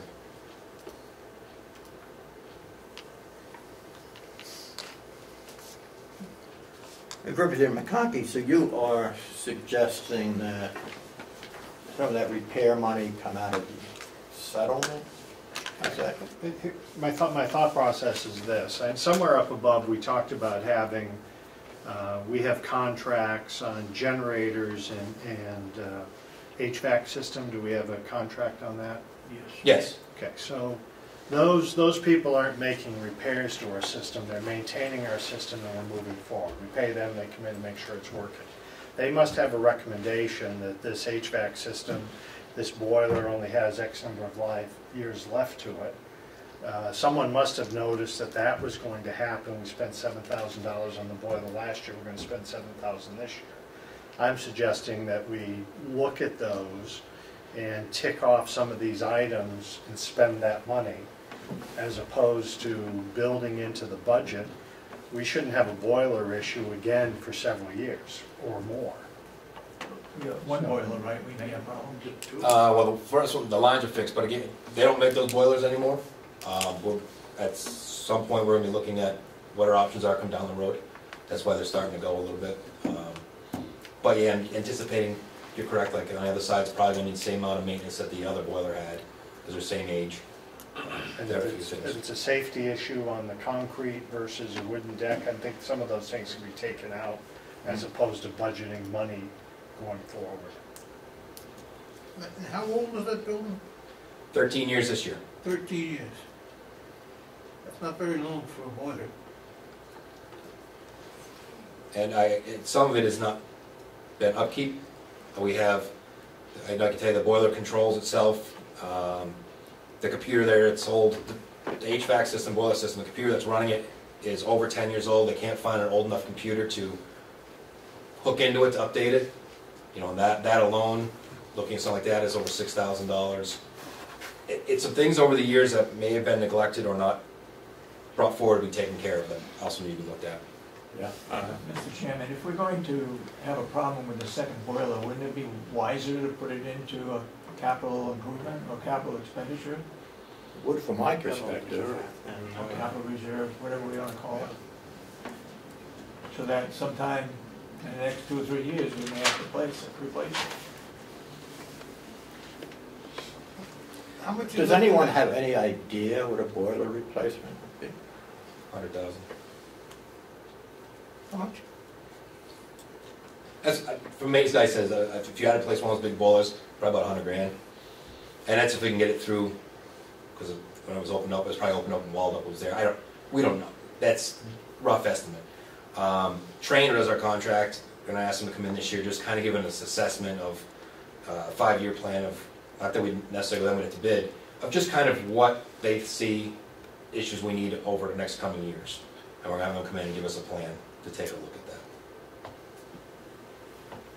I know you had your hand up. Thank you, Mr. Chair. I just asked the delegation to consider that these boilers are running 24/7 to basically a household of 60 people at any given time. They take a tremendous amount of use. So over 13 years to see them start to deteriorate is not unreasonable. Like I said, just the upkeep. Like I said, we look at the computers that were never upkept.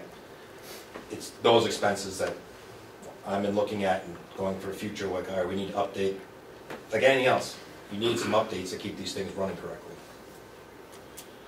Well, I think you've got a good idea. I mean, if Train comes in and tells you that it has an expected life remaining of 6 years or so, it might be really interesting to get a replacement cost. And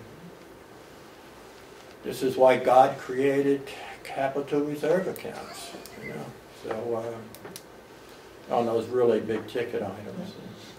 I think the goddess created a capital reserve plan before the God created the account. How much is in that, the fund that Representative McConkey is talking about? How much is left in there now after the 15,000 for the roof? Maybe 15. I think there's 17,000. What? Yeah, 15 to 17,000 might be left. After the roof? Correct. Yeah. Well, I'm all for spending that money. Yeah. I don't have an issue with that. If not spending it, put that into a capital reserve fund. That's right. That's what I suggest. Okay.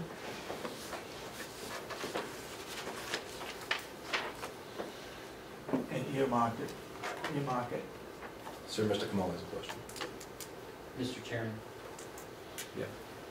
does the department have a CIP or no? Yes, sir.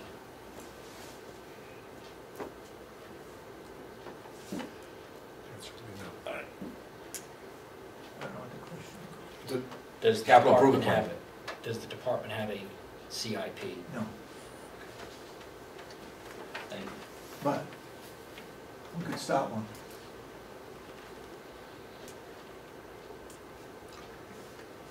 It's,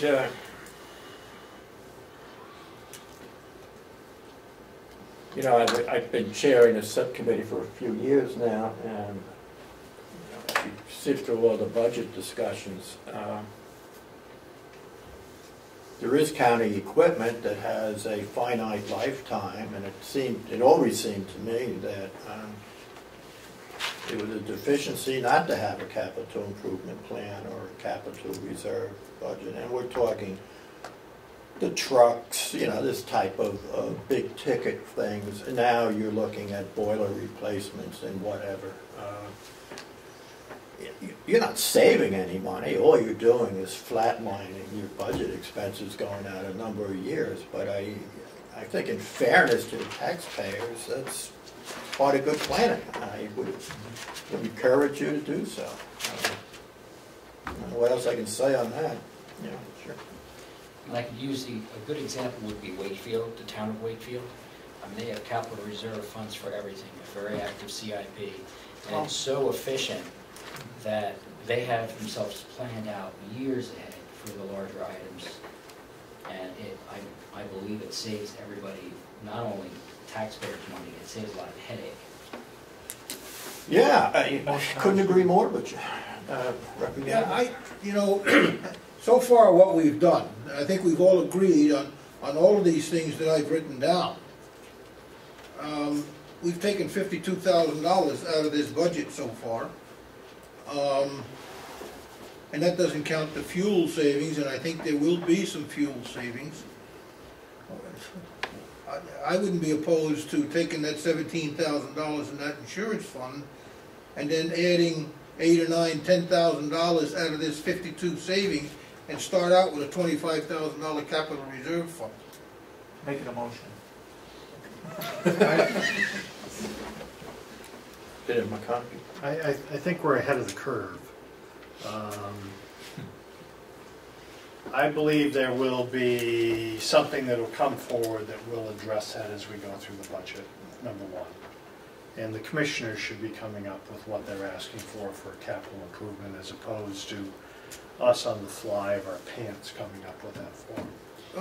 Because I'm not talking about for the county, I'm talking about for the jail itself. That's what I understand what Do you're saying. you want to see capital improvement per department, like department heads, or are you looking more of capital improvement? Well, in reality, we keep having this discussion, but we, frankly, it's not our job to manage you. We approve a budget. That's what we do. I mean, legally, that's what we do. That's all we can do. We can sit here and I can think of how I might like to manage some of these issues, but that's not my role here. I would hope after these discussions that if our commissioners decide that this makes sense to initiate a plan like we just discussed, boy, I would certainly hope they would do so. And when you get into the budget, like if that boiler blows up tomorrow, I mean, you're going to have to replace it. I mean, it's just, and it's going to be a big spike, and I don't know where we're going to get the money from, but we're going to get it. And but is that the best planning process? Nah, not really. So I'll leave that with you, gentlemen. I don't know what else I can say. You're right. It's up to the commissioners to do it and for us to approve it in a budget. What I'm saying is I wouldn't be opposed to it. Okay. Yes, Commissioner. I was on the budget committee in Wakefield for 15 years and probably the leading proponent to set up the capital reserves that we have down there, and they do work well. But it takes a lot of time and effort, and we could propose numerous capital reserves. It's up to you guys to approve them. Exactly. Agreed. But if we step don't, one would be for you guys to. if we don't propose it, then they can't approve it. I'd love to work on that. Yeah. All right.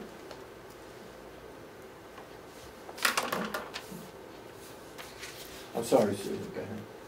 I was just going to comment that some people don't like, I'm not saying this is myself, although I can see some of this, but some people don't like the idea of a reserve fund because they feel you're taxing people ahead of the time when you have a need. But a plan lets you raise money and pay for what you need when you need it in an orderly process.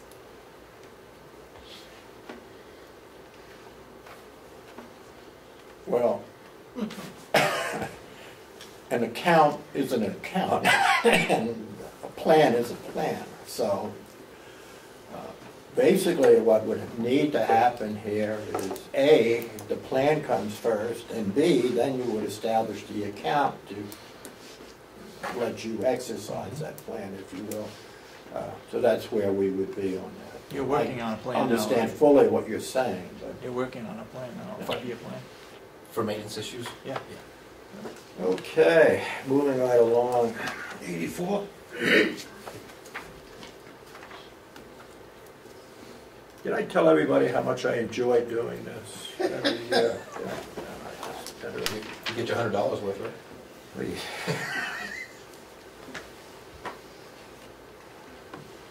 Where the heck are we here? Water usage? Yep. I assume the jail still needs water? Yes. A lot of showers. Fine. Jail has a master meter. What was the final That's one of the ones usage? that has a master meter. Fill us. I don't remember it, Representative McConkey. We've got a paper that shows what buildings have gas meters, what buildings have water meters, what buildings have electric meters. I just don't remember what it is, but we can give it to you. We've got it, it's all done. So this is just an internal appropriation, right? You're assessing the jail, whatever you perceive their water usage to be. Yep. Okay.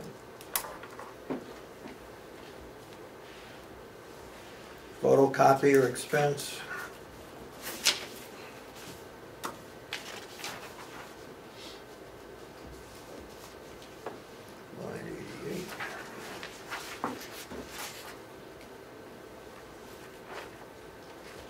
Did they end up the year, Chairman, over? You hit it right on the head. You appropriated 44, you spent almost 44. Last bill just came in, will be a hair over.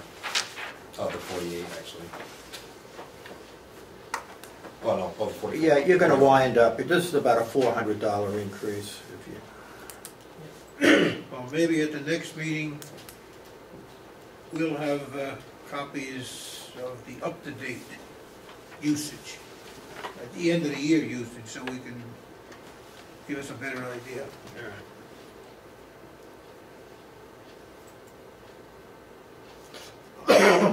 Property liability insurance, you ended the year at about 15.5, and you're budgeted for 20. Business office says that's gonna be spent by the end of the year. That's just the property liabilities, not one I have control over. But why 20 if it only cost 15 last year? Did it go up? No, it was budgeted last year for 20 as well. I know that, but you only used 15. So far, business office says it will be 20,000 by end of the year, that's what I've been told.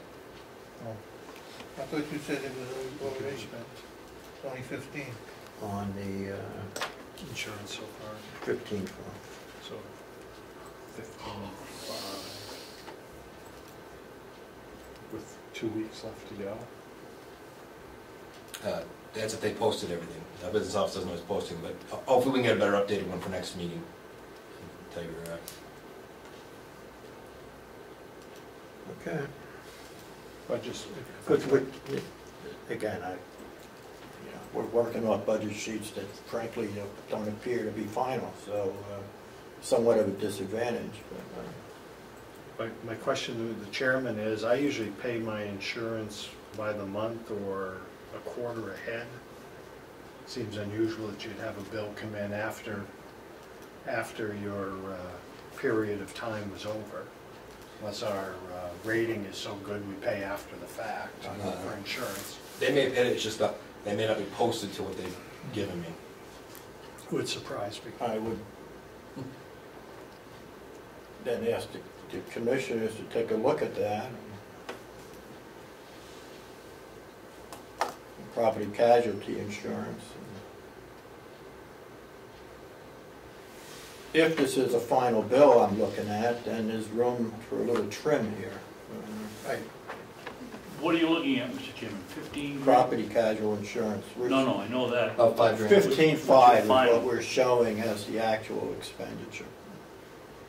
Now, if another bill is coming in, then that's another thing. I don't know. Usually you pay in advance.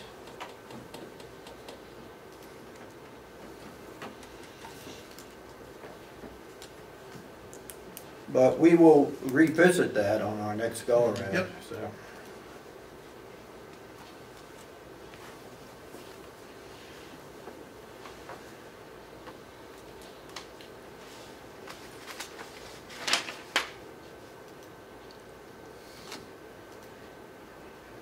Okay, line 95. This is firearms training and equipment. Correct.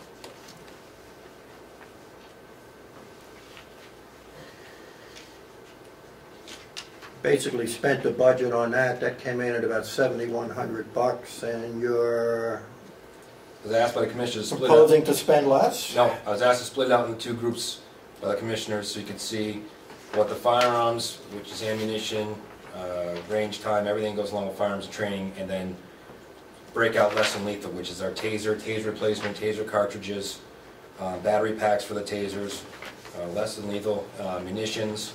So they asked me to break it out into the two so you can see. Is that what less lethal replacement is?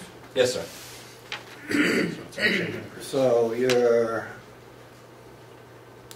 actually looking then for about an increase of 1,800, give or take, then, combining the two ones? Correct.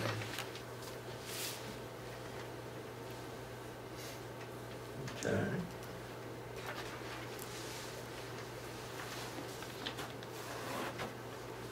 And that extra 1,800 is going to purchase what? Well, the 1,800 out of there, trying to get, let's see, the ammunition itself went up through the roof. We now need the battery packs for its end of life for the tasers. Ammunitions, like less than lethal, which is OC spray and those kinds of things. You have to replace every 3 years. Targets, so some of the things are just end of the shelf life that we're replacing. And plus ammunition hasn't gone down. All right. Any questions on that one? Representative? When you purchase the ammo, do you purchase it in bulk from the state? Do you share costs? We try to find cheapest price. Right now, Sergeant Baker's been going through Jerk Brothers because they're even cheaper than what other people are getting. So depending what the market is and when we can get it, again, we don't need top quality ammo for the range and that kind of stuff. So we purchase at the lowest price possible. If it's better than we get the state, we look around everywhere when we purchase. Whoever's got the better deal, we'll jump on. Do you know what the state actually uses? Who uses? No. I have Sergeant Baker who looks into and calls other places to see what we can get at the price range at the time we need to order. So. Thank you. And we checked with the Sheriff's Department what they order, and if there's anything that we can order that they're still using too, we'll try to purchase with them.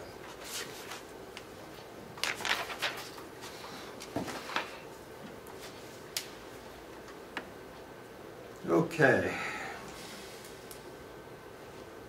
Line 97, new equipment. Man, Sure. are we talking lawnmowers, paintbrushes, ladders? What are we talking about under new equipment? Which is interesting because it's labeled that way. Handcuffs, belly belts, shackle irons, duty belts, a block pistol, a weapon storage locker, officer radios, and batteries. You see my point, though? Get me miscrewed. What equipment? Lawnmower? Yes. I was going off of what I get. Couldn't you be more specific? Again, these are I labeled it out what specific it is. These are the guidelines I'm given by the county of what their titles are. So unless you're asking the commissioners to go back to put a bunch of different line items in for different things. This is the way it's been set up by the county and how I've had to use it. I'm sorry. Thank you. Representative, it's, in the information I have, those line items, many that we've been discussing, are broken down, and that line item 97 actually lists. I don't have that. I think you will. He has a small one you can't see. That's too small. Oh, it's too, they're actually here. Thank you. I do. All righty, last but not least, we have a zero line, which is information technology, which is now a county line, so I guess we shouldn't have any questions on that. Well, there will be. Not here. Okay, any questions on that?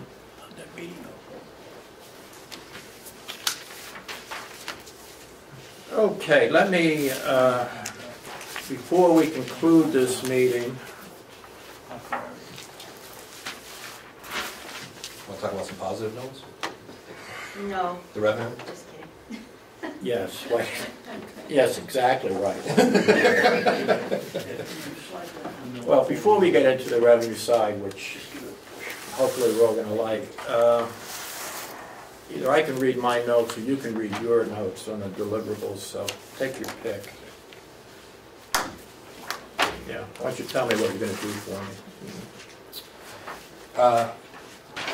This is important, guys, so pay attention to this. Detailed report on pay scale. You would like a breakdown on the health insurance of what each bracket costs. There's a question of overview of the contract, but I think you just want a copy of the contract. Right. And then how much it's going to cost in the overview. Breakdown in the salary lines. Percent on dental that's been used for the past 2 years. What is the benefit that they receive in the dental? Breakdown of mental health, including the psychiatrist. Yep. Put back in the electronic monitoring and programs, which is done with 2 different spots rather than 1. Yep. Breakdown from the education and academy back into 2 spots. Outside agencies that are doing programs for us. Yep. Break down the clothing versus bedding for the inmates. Look at electricity and the heating to see where they really need to be at. I'm going to contact nursing home about the general linen, see what they did for their contract. Okay. Care grounds, name it to rubbish removal. Commissioners look at capital reserve. I said I was going to have training, they're coming in, that's a long-term look at expectancy. Property liability insurance, look at where we're really spent on that. That's what I have. Have I missed anything? Did you get the education and training breakdown? Yeah, yes, they're very broken down. I think you got it all. Okay. Did anybody on our subcommittee hear anything that was not addressed on that? Did we miss anything?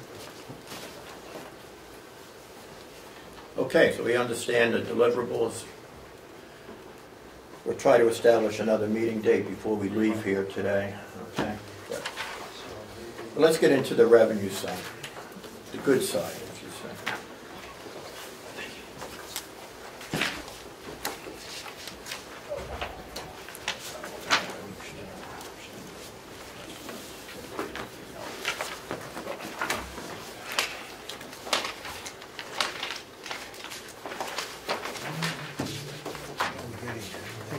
Kitchen's going to close at 1 o'clock over there. Put together a list and get that happening.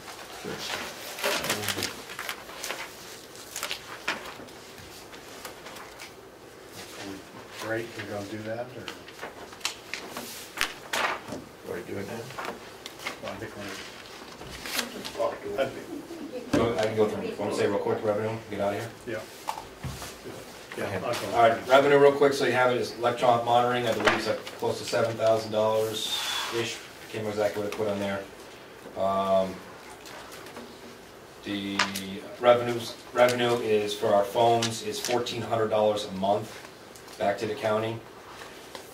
We have signed a contract with Rockingham County to hold some of their females at a per diem rate per day. We're currently holding 4, and we'll be picking up a 5th, making revenue back to county. If you look at it, if we hold 3 for an entire year, that budget for the contract, all those fees will come in flat on that, and anything past that would be more in revenue. And the contract for the feds is also signed out by Washington, except for the transport portion of it, that is a supplemental, that should be good to go. I talked to U.S. Marshals, hopefully that'll be here in a couple weeks. And we anticipate hopefully taking in a couple over this next year. So what the delegation asked me to do last year, bring some people in and create some revenue, I think we're moving in the right track, or I hope so. Thank you. Let me just state for the record how much I commend you for doing that. We've had that discussion, and it just pleases me, and I'm sure it will please the other members of the subcommittee, that you've taken action on this, and we're going to realize, A, a better utilization of the jail and some increased revenue to the county, which, like I say, when we get into the contract negotiations and setting up the salary scale, hopefully to deal with the turnover rate, because I just view that as a great negative. We all come out ahead on this, and good for you. Thank you. I appreciate it. Okay. It's 1:45. Why don't I recess this? I think we have another hearing after this. I'll send out the subcommittee with the minutes when I write them up, a proposal for our next meeting date. Okay? And then we'll go from there. With that, why don't I adjourn this meeting? Can I just make one comment? I know that we're blaming a great deal of the turnover rate on salaries. But having experience as the deputy warden at a federal prison, I know it's a thankless job. And it takes a lot of getting used to. And some people come in, you know, they'll hire on, but then they find out it's just not what they want. And I think that has a lot to do also with the turnover rate, perhaps as much as the salary. So I know what you go through. I commend all of you for a fine job you do it. And I make no illusions. Money Law Corrections is still the highest, as you know, highest turnover rate in all of law enforcement. We're still going to have turnover, so at other places, the hope is to reduce it from 50% a year to 25% a year. I hope. A reduction will be outstanding. Okay. I will get the minutes out as quickly as I can, and I'll propose a next meeting date, and then I will be looking to then take solid recommendations on this budget at our next meeting. Okay. Thank you, everyone, for your participation.